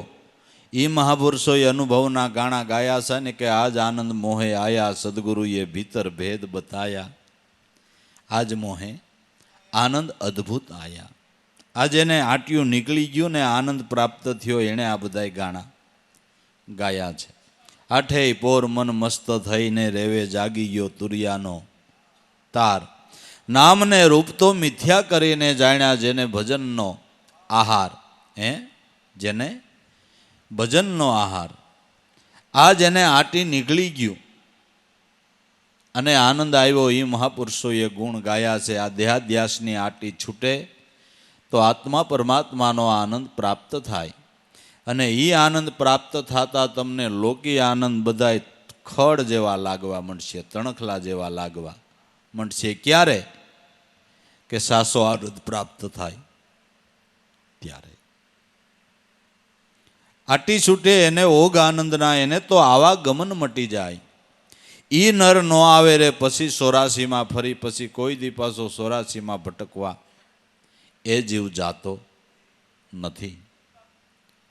પણ આ રસ્તે હાલવામાં ઓઘટ ઘાટ, ઉલટ રસ્તા, વિકટ છે વસમી વાટ. શ્વાસોશ્વાસની ધૂન શાંતા, ઉઘડી જાય બ્રહ્મ કપાટ. પરિબ્રહ્મને નિરખ્યારે સુરતા, જ્યારે મારી ગુરુના શરણે ઠરી. ઓઘટ ઘાટ અને ઉલટ રસ્તા છે. ઓઘટ ઘાટ ઉલટ રસ્તા. આ માર્ગ ઉલટી ગતિએ કપાય છે. આખું જગત છે એ હામી ફૂકે હાલે છે, ને સંતો પાછી ફૂકે હાલે છે. ઉલટો રસ્તો છે આ, ઉલટો રસ્તો. હમ સરભંગી ચલન સબ ઉલટી ચલીએ. ઉલટી સાયલે મહાપુરુષો સંતો હાલ્યા છે ને પાછી ફૂકે હાલવાનું છે, ને લીજત પાછી ફૂકમાં જ છે ને. તમે બીડી પીઓ, બિસ્ટોલ પીઓ, હોકો પીઓ, સલેમ પીઓ, એમાં પાછી ફૂક લેવાય કે હમી મરાય? પાછી ફૂક લ્યો તો લીજત આવે ને. કે હામી મારે તો હોકાનો જરદો ને દેતવા ને બધુંય પડે હેઠું, પણ પાછી ફૂક લે તો લીજત આવે. એ પાછી ફૂક લેવાની સમજણ સદગુરુના ચરણેથી પ્રાપ્ત થાય છે. સંતો પાછી ફૂકે આલ્યા છે, ઉલટી ચાલે ચાલ્યા છે. ઓઘટ ઘાટ ઉલટ રસ્તા, આ વિકટ છે વસમી વાટ. આ વાટ એટલી વિકટ છે કે રસ્તામાં ક્યારે ચોર લૂંટી લે એ ખબર પડે નહીં, એવો આ રસ્તો છે. આપને એમ લાગે આપણે પુણ્ય કરીએ છીએ, દાન કરીએ છીએ, સારા માર્ગે જ હાલીએ છીએ, પણ એમાંય ધ્યાન ન રાખે તો કઈ ચોર લૂંટે એ ખબર ન પડે. હું તો પુણ્ય કરું છું ને, હું તો દાન કરું છું ને, હું ફલાણાને મદદ કરું છું ને, એનું અભિમાન આવ્યું ને તમને ચોરે લૂંટ્યા. મેં આટલા વ્યક્તિને મદદ કરીને એનું કાર્ય સફળ કરી દીધું, એ પ્રકારનું તમને મનમાં અભિમાન આવ્યું. એ અભિમાન રૂપી સોરે તમને લૂંટી લીધા, અને લૂંટ્યા એટલે તમારા પુણ્યનું ફળ નષ્ટ. પુણ્ય કરીને એનું અભિમાન આવે એટલે તમારા પુણ્યનું ફળ નષ્ટ. જો આવી રીતે લૂંટાઈ જવાય છે. એટલે દાસ સતારે ગાયું કે અજ્ઞાનીને અભિમાની એ તો બધામાં ફસાય, પણ પ્રભુ અર્થે શુભ કર્મ કરે તો આનંદ આનંદ થાય, રામને હું કરવાને ભૂલી જાય. માણસ પાપ કરીને ફસાય એમાં ક્યાં નવાય છે, પણ પુણ્ય કરીને જો અભિમાન એનું આવ્યું. એટલે ઉત્તમ પ્રકારનો વૈષ્ણવનો ગુણ ભાગવતમાં કીધો. એ નરસિંહ મહેતાએ ગાયો છે કે વૈષ્ણવ જન તો એને કહીએ પીડ પરાઈ જાણે, પર દુખે ભલે ઉપકાર કરે પણ એનું અભિમાન મનમાં ન આણે. જો એનું અભિમાન આવે તો તરત જ આ અભિમાન રૂપી ચોરે તમારા રસ્તામાં લૂંટ કરી, એની આપણને ખબરેય નથી, એની આપણને ખબર નથી. આ બહુ જાગૃતિપૂર્વક હાલવું પડે, નકર આમાં કેમ લૂંટાઈ જાય એ ખબર નથી પડતી, એ ખબર નથી પડતી. બધુંય લૂંટાઈ જાય તોય તમને એમ થાય કે હું લૂંટાણો જ નથી. આ એ રીતના ચોર છે, આ એ રીતના ચોર છે. જેમ કે કાંઈ અવાજ ન થયો ને લૂંટી લીધા, એ બસ આમ કાંઈ ખબર ન પડે ને તમે લૂંટાતા હો, તમને કાંઈ ખબર ન પડે ને લૂંટાતા હો, એવી રીતે લૂંટે. તમને ખબર છે આપણે પેલા દેશી મકાનો ગામડામાં અને ઉંદરનો ઉપદ્રવ થાય, ઉંદર આપણા ઘરમાં આટા મારતા હોય ને કેનાય ઉંદરડા રહેતા હોય. હવે તો બધું સારું થઈ ગયું એટલે ઉંદર રહી શકતા નથી, નકર ઉંદર ઘરમાં હોય તે આપણે સૂતા હોય ને આપણો અંગૂઠો કરકોલી નાખે. ઉંદર આપણા અંગૂઠામાં એટલો ખાડો પાડી દે તોય તમને નીંદરમાં ખબર ન પડે કે એટલો ખાડો ઉંદરે કેમ કાપી લીધો. એ મારો વાલીડો ફૂંક મારતો જાય ને કાપતો જાય, ફૂંક મારતો જાય ને કાપતો જાય. એટલે તઈ તમને ઠંડુ લાગે, તઈ તમને ઠંડુ લાગે, મજા આવે એવું લાગે. પણ સવારે ઉઠો ને બળવા મળે ને તે ખબર પડે કે આજ ઘણો ખાડો પાડી દીધો. તે કામ ને ક્રોધ ને લોભ ને મોહ એવા ઉંદર છે ને, ફૂંકું મારતા જાય ને તમને લૂંટતા જાય. તમને ખબરેય ન પડે કે આપણે લૂંટાઈ ગયા, આપણું બધું ધન વેડફાઈ ગયું, ખબરેય ન પડે. હે માટે મુસાફિર જાગતે રહેના નગર में शोर आता है, इस देश में शोर चकोर गने, निज माल की राख संभाल सदा, बहुते होशियार लुटाई गए नहीं किसकी साबित लाज रही. जाग मुसाफिर देख जरा वो कुछ की नौबत बाज रही. હે કેવી રીતે લૂંટી લે એ આપણને ખબર નથી રહેતી. એટલે ઓ ગટઘાટ ઉલટ રસ્તા આવી વિકટ છે વસમી વાટ. આમાં જો સદગુરુના ઘરની સમજણ હોય ને તો ન ફસાય, નકર આપણે પુણ્ય કરીને પણ ફસાઈ જાય એવું છે, પુણ્ય કરીને પણ ફસાઈ જાય એવું આ માર્ગ છે. એટલે બહુ જાગૃતિપૂર્વક ચાલવું પડે, બહુ. અને તમે થોડાક સત્વગુણી બનો ત્યાં તો લોકો તમારા વખાણ કરવા માંડે, તમારી વાહ વાહ થવા માંડે. એટલે તમારા મનથી તમને એમ થાય કે હું સર્વોપરી સૌ, મારામાં કાંઈ ખામી જ નથી. પણ સંતો એમ કહે છે કાયમ જ્ઞાનથી અધૂરા રહેવું. પોતાને એમ માનવું કે હજી મારી સમજણમાં ખામી છે, હજી મારી સમજણમાં ખામી છે, હજી મારી સમજણમાં ખામી છે, ને તો જ તમે આગળ ગતિ કરો ને પ્રગતિ કરી શકો. એક સોનીનો દીકરો કામે ચડ્યો હોનું ઘડવા માટે. એટલે સારો સારો ઘાટ ઘડીને એને બાપુજીને બતાવે કે જોવો જી, ના બેટા ઘાટ બહુ સરસ બનાવ્યો, પણ જો અહીં આટલી ખામી છે. તો કાળજી રાખીને ખામી કાઢીને બતાવે કે બાપુજી હવે, કે ના હવે બરાબર થયું, પણ જો અહીં ખામી રહી ગઈ. ગમે એટલું સારું ઘરેણું ઘડે, ગમે દાગીનો સારો એવો બનાવે, પણ એકાદી ભૂલ તો એના બાપુજી કાઢે ને કાઢે. તે સુધારતા સુધારતા 2 વર્ષ થયા અને હાઈ ક્લાસ ઘાટ બનાવવા માંડ્યો. તોય બતાવે ત્યારે એકવાર ભૂલ ન કાઢે એવો દાખલો નહીં કે બેટા જો આ ભૂલ રહી ગઈ, આમ ન હોવું જોઈએ. પછી છોકરો ખીજાણો કે બાપુજી તમે સો કેવા, 2 વર્ષમાં મેં કેટલા કેટલા સારા ઘાટ બનાવ્યા, તમે ક્યારેય એકવાર એમ ન કીધું કે આમાં કાંઈ ખામી નથી. કે બેટા મેં પહેલેથી તારા વખાણ કર્યા હોત ને તો આવો કારીગર ન થાત. આ તારી ભૂલ કાઢ્યા કર્યો ને એટલે આવો કારીગર થયો. પહેલેથી વખાણ્યો હોત ને તો વખાણી ખીચડી દાયતે સોટે. તો આટલી ભૂલ સુધારીને આટલું સારું કારીગર બન્યો ન હોત. એટલે જ્ઞાને કાયમને માટે અધૂરા રહેવું, માયાના પૂરા. થોડી સંપત્તિ મળે તો એમ માનવું કુદરતે મને ઘણું આપ્યું છે, માયાનું પૂરું રહેવું. અને જ્ઞાન ગમે એટલું થાય તો એમ માનવું હજી મારામાં ખામી છે, હજી મારામાં ખામી છે, હજી મારામાં ખામી છે. એ જાગૃતિ છે, એ જાગૃતિ છે. જ્ઞાને અધૂરા અને માયાના પૂરા. તો ભાઈ ઓ ઘટ ઘાટ ઓલત રસ્તા વિકટ છે વસમી વાટ. આમાં પાર પડી જવા માટે કે શ્વાસોશ્વાસની ધૂન શાંતા ઉઘડી જાય બ્રહ્મ કપાટ. જો કોઈ રસ્તે ભૂલું ન પડવું હોય, અવિદ્યાને એન્ટર ન થવા દેવી હોય, તો હંમેશને માટે શ્વાસોશ્વાસના ધ્યાનમાં એકાગ્ર થઈને રહ્યો, એકાગ્ર થઈને રહ્યો. આ આપને ભૂલા ન પડવા દે. શ્વાસોશ્વાસની ધૂન શાંતતા ઉઘડી જાય બ્રહ્મ કબાટ. આ ધ્યાનથી બ્રહ્મને પામવાનો દરવાજો ખુલે છે, બ્રહ્મને પામવાનો દરવાજો ખુલે છે. જે નવ દરવાજા 10મી ખડકી, ખડકી આગે ખડકી. એ આ ખડકી કોઈ સંત ઉગાડે જો કુશી મળી જાય ઉન ઘર કી. આ દરવાજો દેહાધ્યાસની ગ્રંથિનો ક્યારે ખુલે કે શ્વાસોશ્વાસની ધૂન શાંતતા.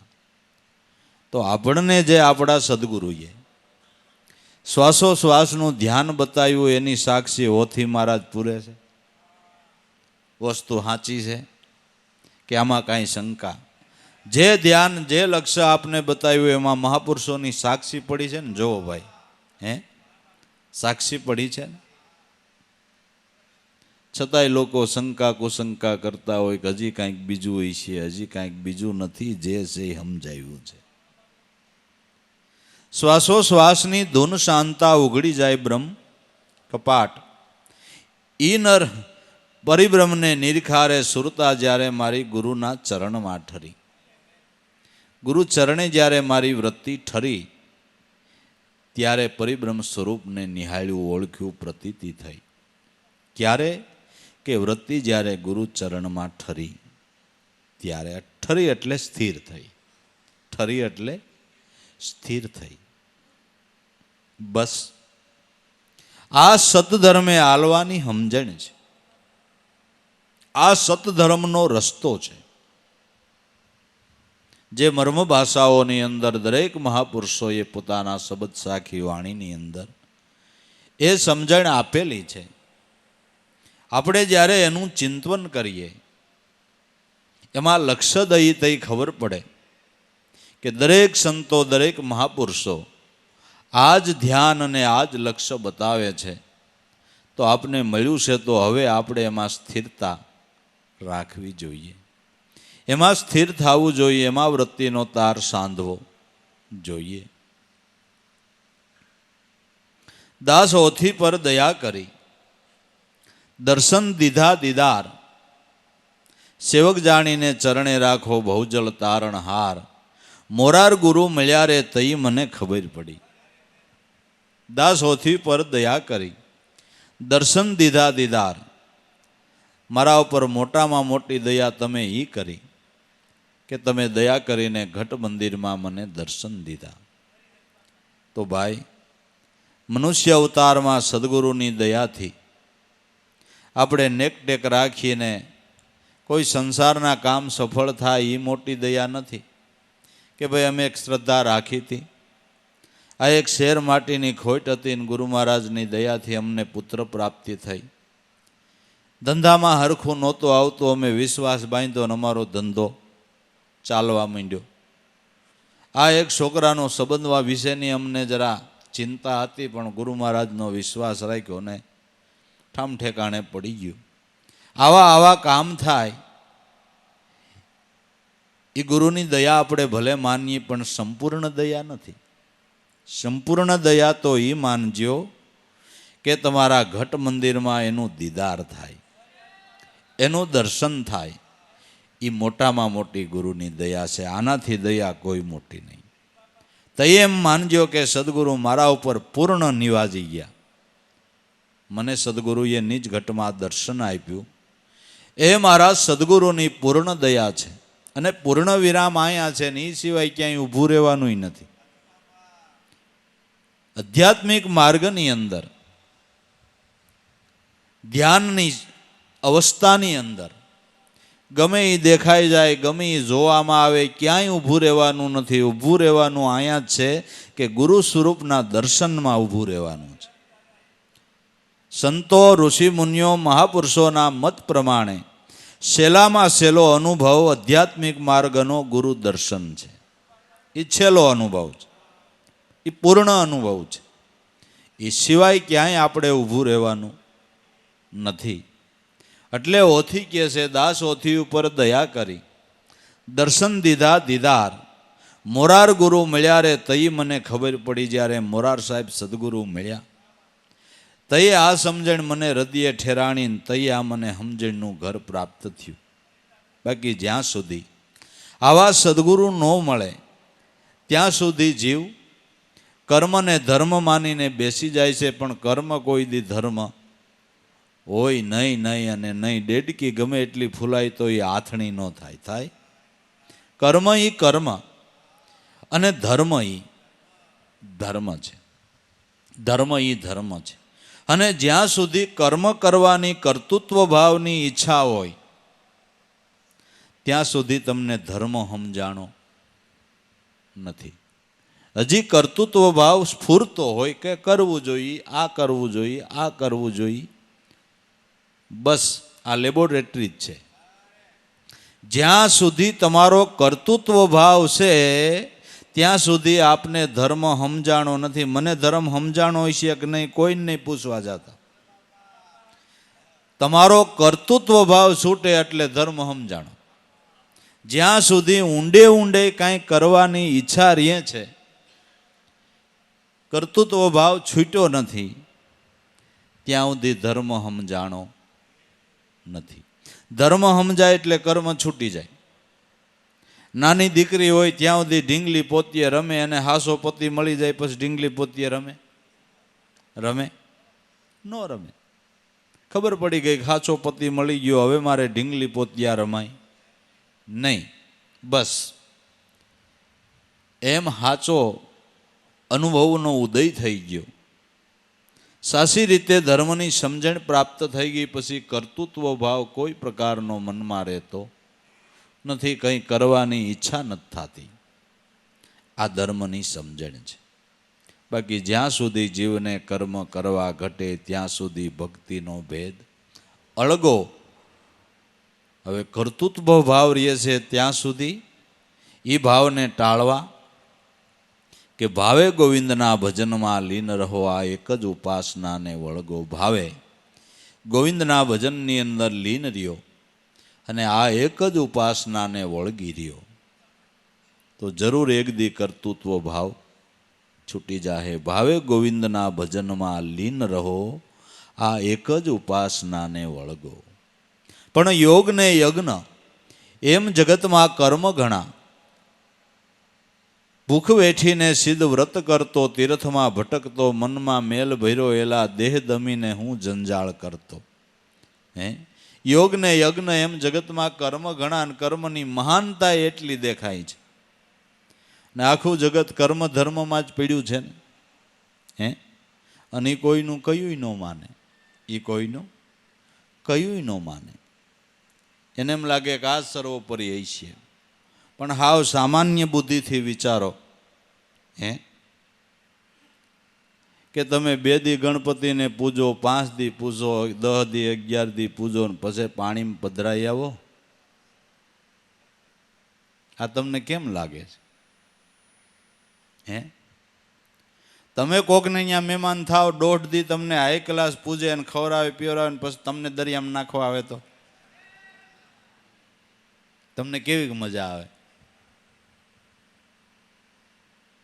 જો સામાન્ય બુદ્ધિથી માણા વિચારે અને આપણા તરણ તારણ જેને માયના હોય એને પાણીમાં નાખતા જીવય કેમ હાલે?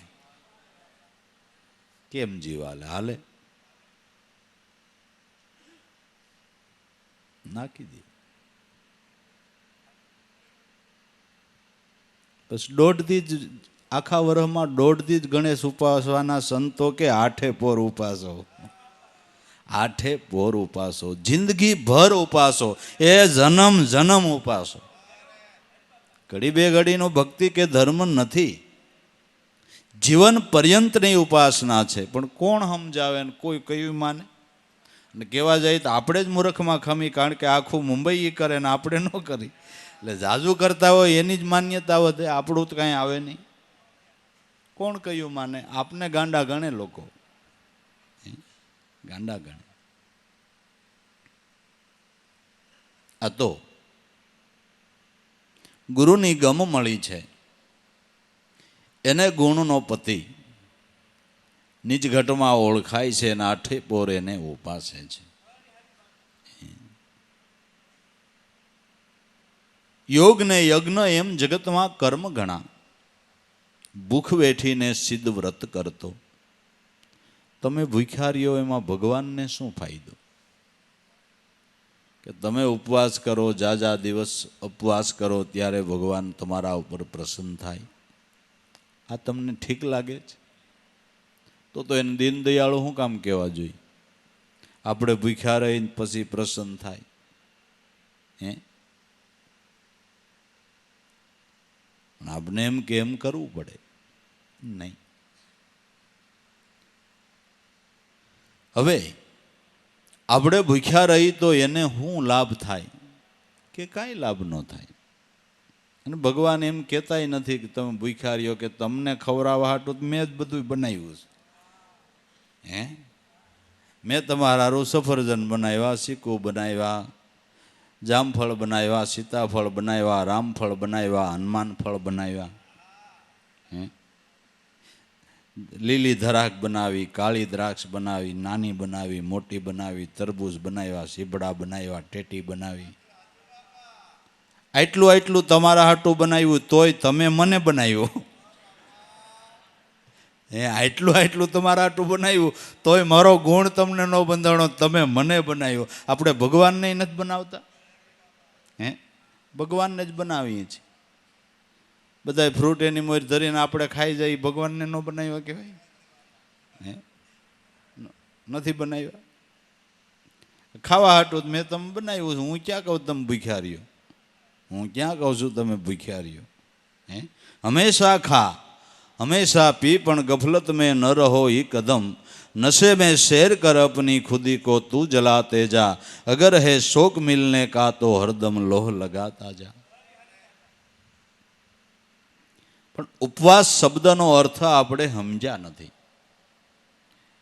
ઉપ એટલે નજીક અને એટલે વાસ એટલે રહેવું. નજીક વાસ કરીને રહેવું એને ઋષિ મુનિઓ ઉપવાસ કહે છે. જેમ બને એમ મન વૃત્તિથી એની નજીક રહ્યો, એનું સાનિધ્ય વૃત્તિથી લ્યો, આ ઉપવાસ છે.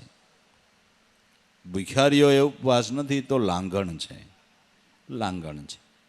પણ આરોગ્યની રીતે ઉપવાસ કરી તો શરીર માટે સારું છે.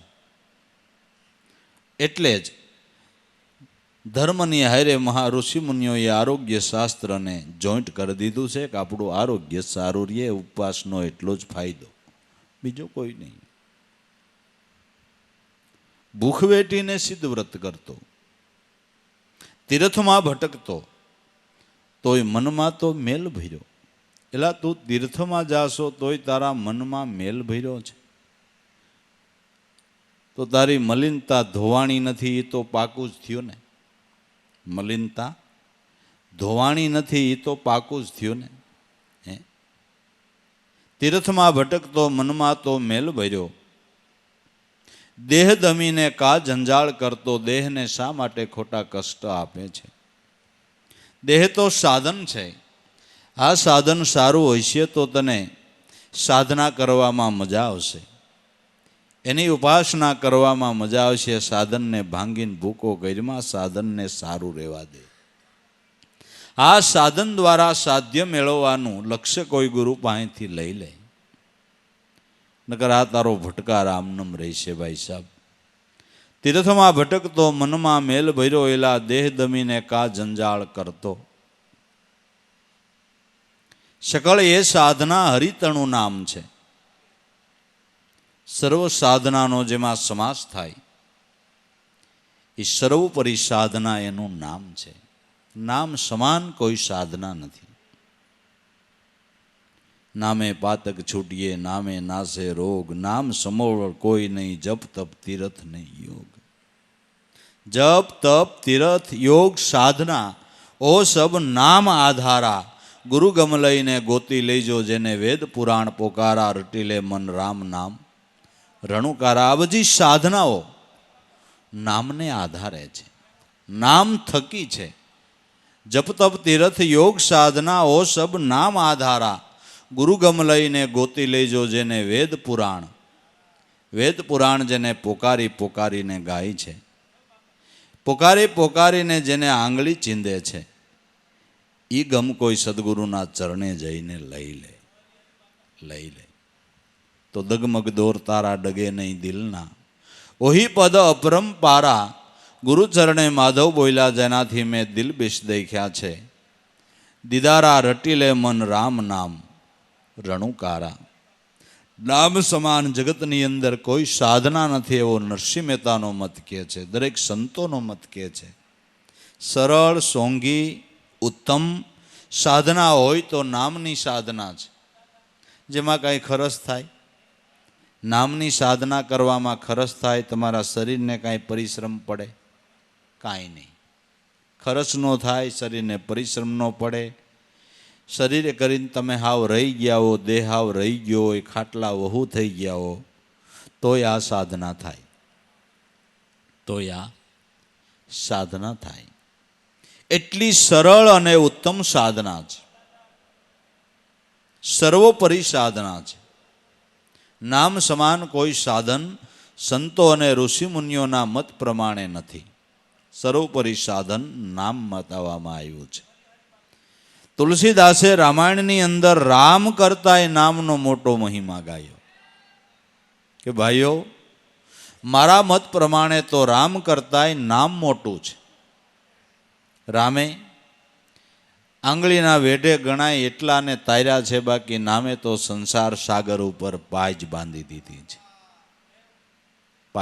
દીધી. રામે તો એક તાડકાને મારી. નામના પ્રતાપે કેટલાયની દુષ્ટ બુદ્ધિઓ સુધરી ગઈ. એવો પ્રતાપ નામનો છે. આ મહિમા. ને તુલસીદાસે એમ કીધું કે ભગવાન શિવજીએ કાલકૂટ નામના ઝેરને પસાવી ગયા તો નામને પ્રતાપે પસાવી ગયા. નામ મહિમા જાની શિવની કો, કાલકૂટ ફલ દિયો અમીકો. તુલસીદાસ. નામનો મહિમા કે ભગવાન શિવજી જાણે છે. કાલકૂટ નામનું ઝેર જેને અમૃત સમાન નીવડ્યું, નામને પ્રતાપે. નામ મહિમા જાની શિવની કો, કાલકૂટ ફલ દિનો અમીકો. કાલકૂટ નામનું ઝેર એને અમૃત સમાન નીવડ્યું, જે કોઈ હાસવી હકતું નહોતું. સમુદ્ર મંથન કર્યું, 14 રત્નો નીકળ્યા, સારા સારી વસ્તુ નીકળી, એ બધી દેવતાઓએ લઈ લીધી. એમાં કાલકૂટ નામનું ઝેર નીકળ્યું. હવે આ ઝેર કોઈ ઠેકાણે નખાય નહીં, ક્યાંય રાખ્યું રખાય નહીં, એવી સ્થિતિ થઈ. આના ધણી દેવતાઓનો ધ્યાન, રાક્ષસોય થયા કે અમારે એ ન જોઈ,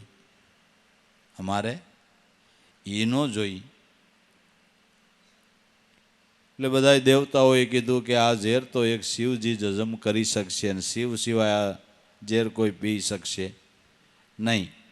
એટલે બધાએ મળીને કાલકૂટ નામનું ઝેર લઈને શિવજી પાસે ગયા કે સમુદ્ર મંથન કરતા આ એક ઝેર નીકળ્યું છે, અને આપ સિવાય આ કોઈ હજમ કરી શકશે નહીં. એટલે ભગવાન શિવજીએ કીધું કે મંથન કરતા બીજું કાંઈ નથી નીકળ્યું કે ઘણું નીકળ્યું, કે એ તમે પટાવી ગયા, અને ઝેર મારા હાટુથી.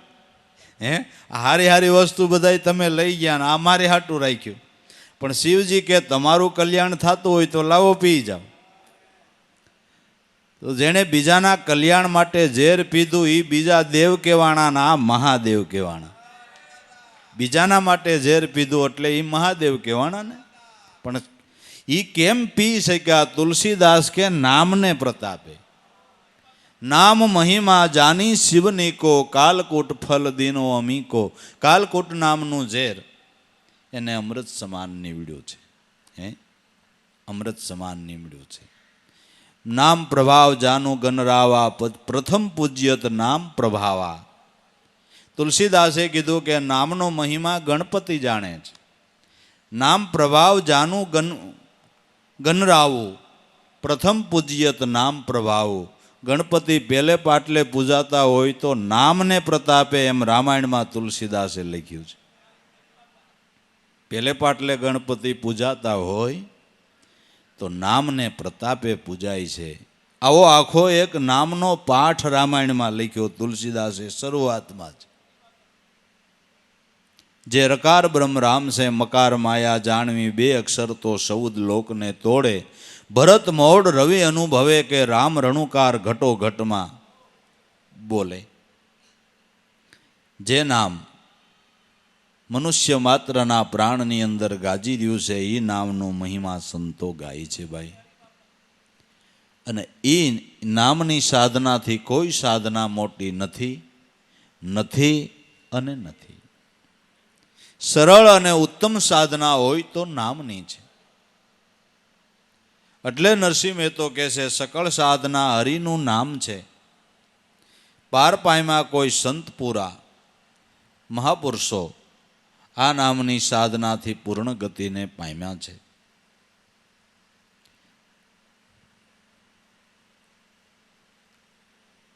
પાર પાયમાં કોઈ સંત પૂરા, શાસ્ત્રો રૂપી સમુદ્રને ઈ તરી ગયા, તોડી જગજાળ જે જીવ સુરા. શાસ્ત્ર એક સમુદ્ર છે, એ તરવો, શાસ્ત્રોના અર્થ જેમ છે એમ સમજવા, એ એક સમુદ્ર તરવા જેવું જ છે. એ એક સમુદ્ર તરવા જેવું છે. તમે વાંચી લ્યો ને સાંભળી લ્યો એમ નહીં, એમાં શાસ્ત્રોના ગહન વિષયો છે. સાગર તરવા બરોબર છે. આ તો નામ ધ્યાની જે મહાપુરુષો સંતો છે ને, એ સાગરને તરી હગે છે. એ શાસ્ત્રોના અર્થ જેમ છે એમ કરી હગે છે. બાકી તો ન્યાય આપણે અટવાઈ જાય, ન્યાય આપણી મૂંઝવણ ઊભી થાય. ન્યાય આપણને મૂંઝવણ ઊભી થાય. ન્યાય મૂંઝવણ ઊભી થાય કે ઓહો હો ભગવાન રામ કહેવાય, એને નાગપાસનું બંધન થયું, મૂર્છામાં આવી ગયા, અને એના શિષ્ય ગરુડજી આવ્યા, અને ગરુડની પાંખ બોલી તો એ તો રામનું બંધન છૂટ્યું ને રામ મુક્ત થયા. રામ મોટા, ગરુડ મોટા. થાય કે ન થાય શંકા? થાય કે ન થાય? આ સાગર તરવા જેવું છે ભાઈ. રામને નાગપાસનું બંધન થયું, અને ગરુડજી આવ્યા ને ગરુડની પાંખ બોલી, ત્યાં બંધન છૂટી ગયું. સ્વામી સેવકને છોડાવે, કઈ સેવક સ્વામીને છોડાવે? શંકા થાય કે ન થાય? આ બધા આધ્યાત્મિક વિષય છે. આ બધા આધ્યાત્મિક વિષય છે.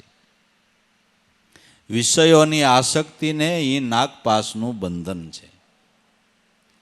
આત્મા રામની ઓળખાણ ન થવા દેનાર આ નાગપાસનું બંધન છે.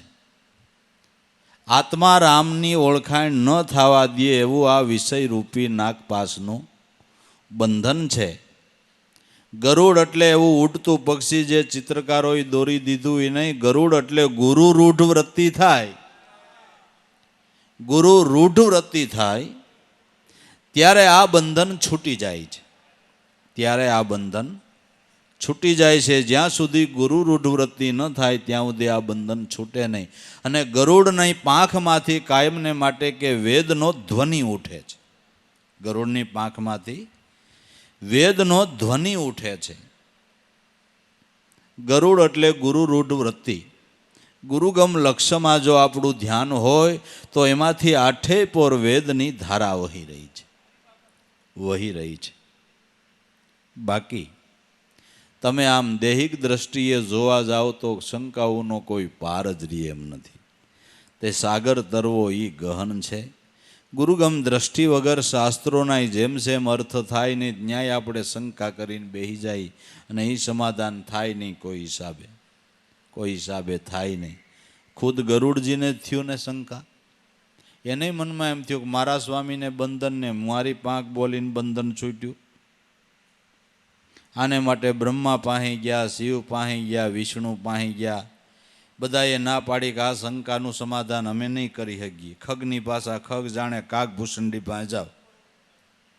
ત્યારે ગરુડજી કાગભૂષણડી પાસે ગયા કે આ મારો સંશય દૂર કરો ભાઈ સાહેબ. કાગભૂષણડીએ કીધું કે ભાઈ તારા જેવી મારી એ ગતિ થઈ હતી. હું જ્યારે જ્યારે ભગવાનનું પ્રાગટ્ય થાય એટલે એનું દર્શન કરવા જાઉં છું. ભગવાન રામચંદ્રજી બાલ્ય વયમાં રમતા હતા અને હું કાગડો થઈને ગયો. હાથમાં પૂરીને ખાતા હતા. હું એના હાથનો પ્રસાદ લેવા ઉડીને પૂરી લેવા ગયા તો રોતા રોતા ઘરમાં વહી ગયા. એટલે મને શંકા થઈ કાંઈ રામ કાંઈ સામાન્ય છે, એ તો કાળનોય કાળ છે, એ મારાથી બે. એ બાપ રામ નહીં નર ભોપાલા, કાલ હું કે કાલા. રામ તો કાળનોય કાળ છે, પણ આ તો એની લીલા હતી ગરુડજી. મારાથી ડરીને ઘરમાં વહી ગયા એટલે મને શંકા થઈ કે આ 3 લોકનો ના થઈ છે, મારાથી ડરે. પાછા બારા નીકળ્યા, હાથમાં પૂરી. વળી હું પ્રસાદ લેવા ગયો અને મારી વાહે આમ હાથ લંબાવ્યો અને હું ઉડ્યો. 2 આંગળી આમ કરી તે પૃથ્વી આકાશ અંતરિક્ષમાં જ્યાં ગયો ત્યાં એની 2 આંગળીથી બારો જ ન નીકળી ગયો. તઈ મને ખબર પડી કે આ તો 3 લોકનો નાથ છે. તે તમે ગમે ત્યાં જાઓ ને આ શ્વાસ ને ઉશ્વાસમાંથી બારા ક્યાં નીકળી હગો એમ છો. એ જ આપણું જીવન છે ને, એ જ આપણું જીવન છે. પણ હવે આપણે દૈહિક દ્રષ્ટિએ બધું જોવા જઈએ તો ઘડીએ ને ઘડીએ શંકા ઊભી થાય એમ છે. એટલે શાસ્ત્રો રૂપી એક સમુદ્ર છે, એ તરવો ઘણો કઠણ છે. ને બીજરે કઈ રીતે સંતોએ એક શાસ્ત્રની વાસના કીધી છે. આ વાંચ્યો નથી, આ વાંચવું ને આ વાંચી લો ને આ વાંચી લો. હવે હિમાલય જેટલા શાસ્ત્રો છે, તમે કેટલાક વાંચી શકો, કેટલાક વાંચી શકો. પણ સર્વ જ્ઞાનનું મૂળ સત્ય નામ છે. જો આ સમજાઈ જાય ને તો પુસ્તક કેરી હું પરોજણ ક્યાં વાંચે પ્રગટ પાને. એક મનથી મન સમજાવી લે પ્રાણી એટલે મેરા મજરો માણે. સર્વશાસ્ત્રની ધારા નામમાંથી નીકળી છે. નામના ધ્યાનથી સંતોએ શાસ્ત્રોની રચના કરી છે. ગહન વિષયો નામના ધ્યાનથી મહાપુરુષોએ લખ્યા છે. અને બધા શાસ્ત્રો નામની ઉપાસના કરવાનું જ કહે છે. વેદ એમ કે નામની ઉપાસના કરો, પુરાણો એમ કે નામની ઉપાસના કરો, શાસ્ત્રો એમ કે નામની ઉપાસના કરો, નાના મોટા ધર્મ ગ્રંથો એમ કે નામની ઉપાસના કરો. બધા શાસ્ત્રોનો સાર નામની ઉપાસના છે. બધા શાસ્ત્રોનો સાર નામની ઉપાસના છે. એ જો સમજાઈ જાય તો વાંચવાની કંઈ જરૂર નથી. સમાધાન જો થઈ જાય તો સકળ એ સાધના હરિતણું નામ છે. પાર પાયમાં કોઈ સંત પૂરા શાસ્ત્રો રૂપી સમુદ્રને ઈ તરી ગયા તોડી જગજાળ જે જીવ સુરા. આને સુરા કહેવાય છે, અડગમત્તાવાળા છે. એ યથાર્થ ભેદને જાણી લે છે. શેનાથી કે નામના ધ્યાનથી. નામના ધ્યાનથી. મારે તો આશરો એક હરિના નામનો, થાક લાગ્યો હવે ક્યાં જઈએ. કહે નરસૈયો નામને આશરે એકતા સાધીને લીન રહીએ. મારે તો આશરો એક એના નામનો છે. બાકી આ બધું કરવામાં તો થાક લાગ્યો હવે ક્યાં જઈએ. ગમે કરો એનો થાકલો લાગે. એક નામની ઉપાસના એવી છે કે કેટલાય જન્મનો થાક ઉતારી દે. પ્રફુલ્લિત થાવ. જેણે જેણે નામની ઉપાસના કરી કે દિન પ્રતિદિન એના જીવન ખીલતા ગયા, પ્રફુલ્લિત થતા ગયા, એમાં કોઈ દી થાકલો ન લાગે. બાકી ગમે કર્મ કરો ને એનો થાકલો લાગે. અને આદરોન 4-5 દી થાય ને એટલે પૂરું થવાની તમે વાટ જોવો, પૂરું થવાની વાટ જોવો ને પૂરું થાય એટલે એટલો થાક લાગે. આમાં કોઈ દી થાક ન લાગે, આમાં કોઈ દી થાક ન લાગે. કેદુની ઈચ્છા હતી કે આ ભાગવત સપ્તાહ કરવી છે, એક શુભ કાર્ય કરવું છે.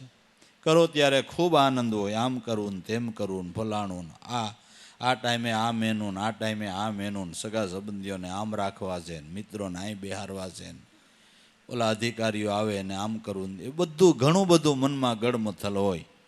પણ કાર્ય ધીરે ધીરે આગળ થાય એનો થાક લાગે. ઉજાગરા કામકાજ કરવું, આવું જાવું, દોડવું, કોઈને ખોટું ન લાગી જાય, કોઈને માન અપાણું ન અપાણું એની ચિંતા. વળી ફલાણા વેવાય આવ્યા ને વેવાયને આવ્યા એને આપણે કેમ હરખો આવકાર દેવાનો ને વળી એકાદું ઠેડાય મૈડાય, આ જમાઈને હરખું ન કહેવાનું તો વળી એ ઠેડાઈને બેઠું હોય કે હાલો ને બાપુજી કુમાર રિહાણા કે હું થયું કે કુમારને જરાક ખાવાની વ્યવસ્થામાં હરખું હસવાનું નહીં, વળી એને મનાવો. આવા 2-3 આવરણ આવે ને એટલે એમ થાય કે આ પૂરું થાય ને તો ગંગ નાયા, પૂરું થાય ને તો ગંગ નાયા.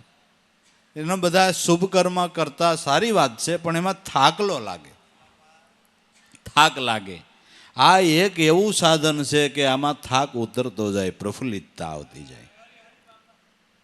કેટલા વેવાણ આવ્યા ને કેટલા વેવાય આવ્યા ને, કેટલો મેસુ વપરાણો ને, કેમ થયું ને શું થયું ને. ગરધણી એ ઉપાધિમાં હોય, પરીક્ષિત ગરધણી પરીક્ષિત કહેવાય, એ બિચારો આ ઉપાધિમાં પીડ્યો હોય. હવે કેટલું રસોડામાં ઘટે છે ને હું લ્યાવું ને કેટલા વેવાય આવ્યા ને વેવાણું આવીને મિત્રો આવ્યા ને આને આમ ને આને, એ બિચારો પરીક્ષિત એમાં પીડ્યો હોય. સુખદેવજી કથા વાંચતા હોય તો એને એનું ધ્યાન પણ હોય કેટલા બ્લાઉઝના પીસ આવ્યા ને, કેટલું સિલર રોકડા રૂપિયા થયા ને, કેટલું અનાજ આવ્યું ને. સુખદેવજી બિચારો એમાં પીડ્યો હોય, એટલે પરીક્ષિત આમાં પીડ્યો હોય. આમાં બિચારા બહાર કેમ પડે? 7 દિવસ સુખદેવની કથા સુણે સૌ કોઈ, મોક્ષ તો પરીક્ષિત પામ્યો જેણે લીધો લક્ષારથ સોય. આ તો સુખદેવને પરીક્ષિત ધર કદર ભાવવાળા હોય અને અનન્ય ભાવથી શુભ કર્મ કરે અને સમજણપૂર્વક કરે તો કથા કોઈ સામાન્ય નથી, કથા કોઈ સામાન્ય નથી, જેમાં પરમ કલ્યાણ રહેલું છે. પણ એ સમજાવનાર અને ગ્રહણ કરનાર ધરકદર હોવા જોઈએ. ધરકદર હોય તો અટાણે આ સમયની અંદર પણ ઉદ્ધાર થાય એ વાત હાવ સાચી છે. 16 વાલને એક રતિ સત્ય છે, પણ એની જેમ છે તેમ સમજણ આપનાર સુખદેવજી જેવા કોઈ મહાપુરુષ હોય તો કામ થઈ જાય એમ છે. એમાં કાંઈ ના નહીં, ના નહીં. સંતોના વચન કોઈ દી ખોટા હોય જ નહીં, એમાં બે મત નહીં. પણ એ સમજણ પ્રમાણે ન થાય એટલે અર્થ સરતો નથી. એટલે નરસિંહ મહેતો કે કર્મ માર્ગ કરતા આ ધર્મની સમજણ ઉત્તમ છે, સરળ છે. મારે આશરો એક હરિના નામનો થાક લાગ્યો ક્યાં જઈએ, કહે નરસૈયો નામને આશરે એકતા સાધીને લીન રહીએ. નામના આશરે એકતા સાધીને લીન રહેવું છે. હવે એ સિવાય બીજું કંઈ કરવું નથી. નામની સાધના સર્વોપરી મને ગુરુ દામોદરના ચરણેથી મળી, બસ એ ચરણે વળગી રહેવું છે. એ આધારને મારે પકડી લેવો છે.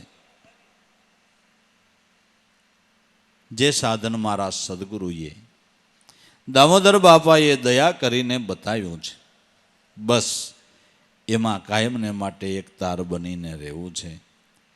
એ નામના ધ્યાનમાં જ હવે આઠે પોર મારે જીવન ગુજારવું છે. તો ભાઈ, દરેક સંતો મહાપુરુષો આપણે સદ્ધર્મનો રસ્તો દેખાડે છે. જે માર્ગે હાલતા આપણું કલ્યાણ થાય છે, આપણો ઉદ્ધાર થાય છે, જન્મ મરણનો જોખો મટી જાય છે. ભવબંધનમાંથી સદાને માટે મુક્તિ થઈ જાય છે અને આવા ને આવા આનંદ લીલા લેર જન્મો જન્મ મળે છે. જન્મો જન્મ વધીત ને વધીત કમાઈ પછી તમારી વધતી રહે છે. જન્મો જન્મ કમાઈ વધતી જાય છે અને એ અખંડ સુખના ભાગીદાર આપણે બની જઈએ છીએ. એ સમજણ સંતો મહાપુરુષો દયા કરીને આપણને આપે તો એ સમજણમાં ભાવથી રહેવું અને જેને મળી છે એને તો એ જ લીજત વધારે લૂંટવી, એમાં જ ધ્યાન દેવું અને એ મૂળો મજબૂત કરાવવા હાટુથી સત્સંગ છે. જે વસ્તુ આપને મળી એમાં ભાવ વધારે દ્રઢ થાય ને મૂળો મજબૂત થાય ને બાપા, એને માટે આ ખરસ ધગા ઉજાગરા આવું જાવું કોઈ પણ હિસાબે વસનમાં વ્રતી જો બાપા વિરામે તો આપણા જન્મ જન્મ સફળ થઈ જાય. જન્મો જન્મના કર્મના બંધનમાંથી મુક્તિ મળી જાય અને આપને જીવનની અંદર આના આનંદ લીલા લહેર થઈ જાય. એટલા માટે સત્સંગના સારને જ બાપા ગ્રહણ કરવો, બીજી અન્ય વાતોમાં બહુ ધ્યાન ન દેવું. કલાક બે કલાક જે સત્સંગ થયો એમાં સાર શું આવ્યો એ સારને બાપા પકડી લેવો. 2 કલાકનું યાદ ન રહે તો કાંઈ નહીં, 2 કલાકના સત્સંગનો સાર શું હતો એટલું જ એક યાદ રાખી લ્યો એટલે એમાં બધું યાદ આવી ગયું. નકર ઘણા કહેતા હોય કે અમને સત્સંગ બહુ યાદ નથી રહેતો, બધો યાદ નથી રાખો. આખા સત્સંગનો સાર શું હતો એ થોડુંક યાદ રાખો, બસ એ થોડુંક યાદ રહી ગયું એટલે તમારે લેખે લાગી ગયું બધું કામ. અને એ જ યાદ રાખવાનું, સાર જ સમજો. બાકી વસ્તુને સમજાવવા ઘણા દાખલા દ્રષ્ટાંતો દેવાય, એ યાદ રાખવાની બહુ જરૂર નથી. મુદ્દાની વસ્તુ યાદ રાખો, સારને યાદ રાખો. એટલે એક સાર સમજી લીધો એટલે 2 કલાકનો સત્સંગ સાંભળ્યો એ આપણો લેખે લાગી ગયો. એવી સમજણમાં કાયમ રહેવું. સદગુરુદેવ કી જય.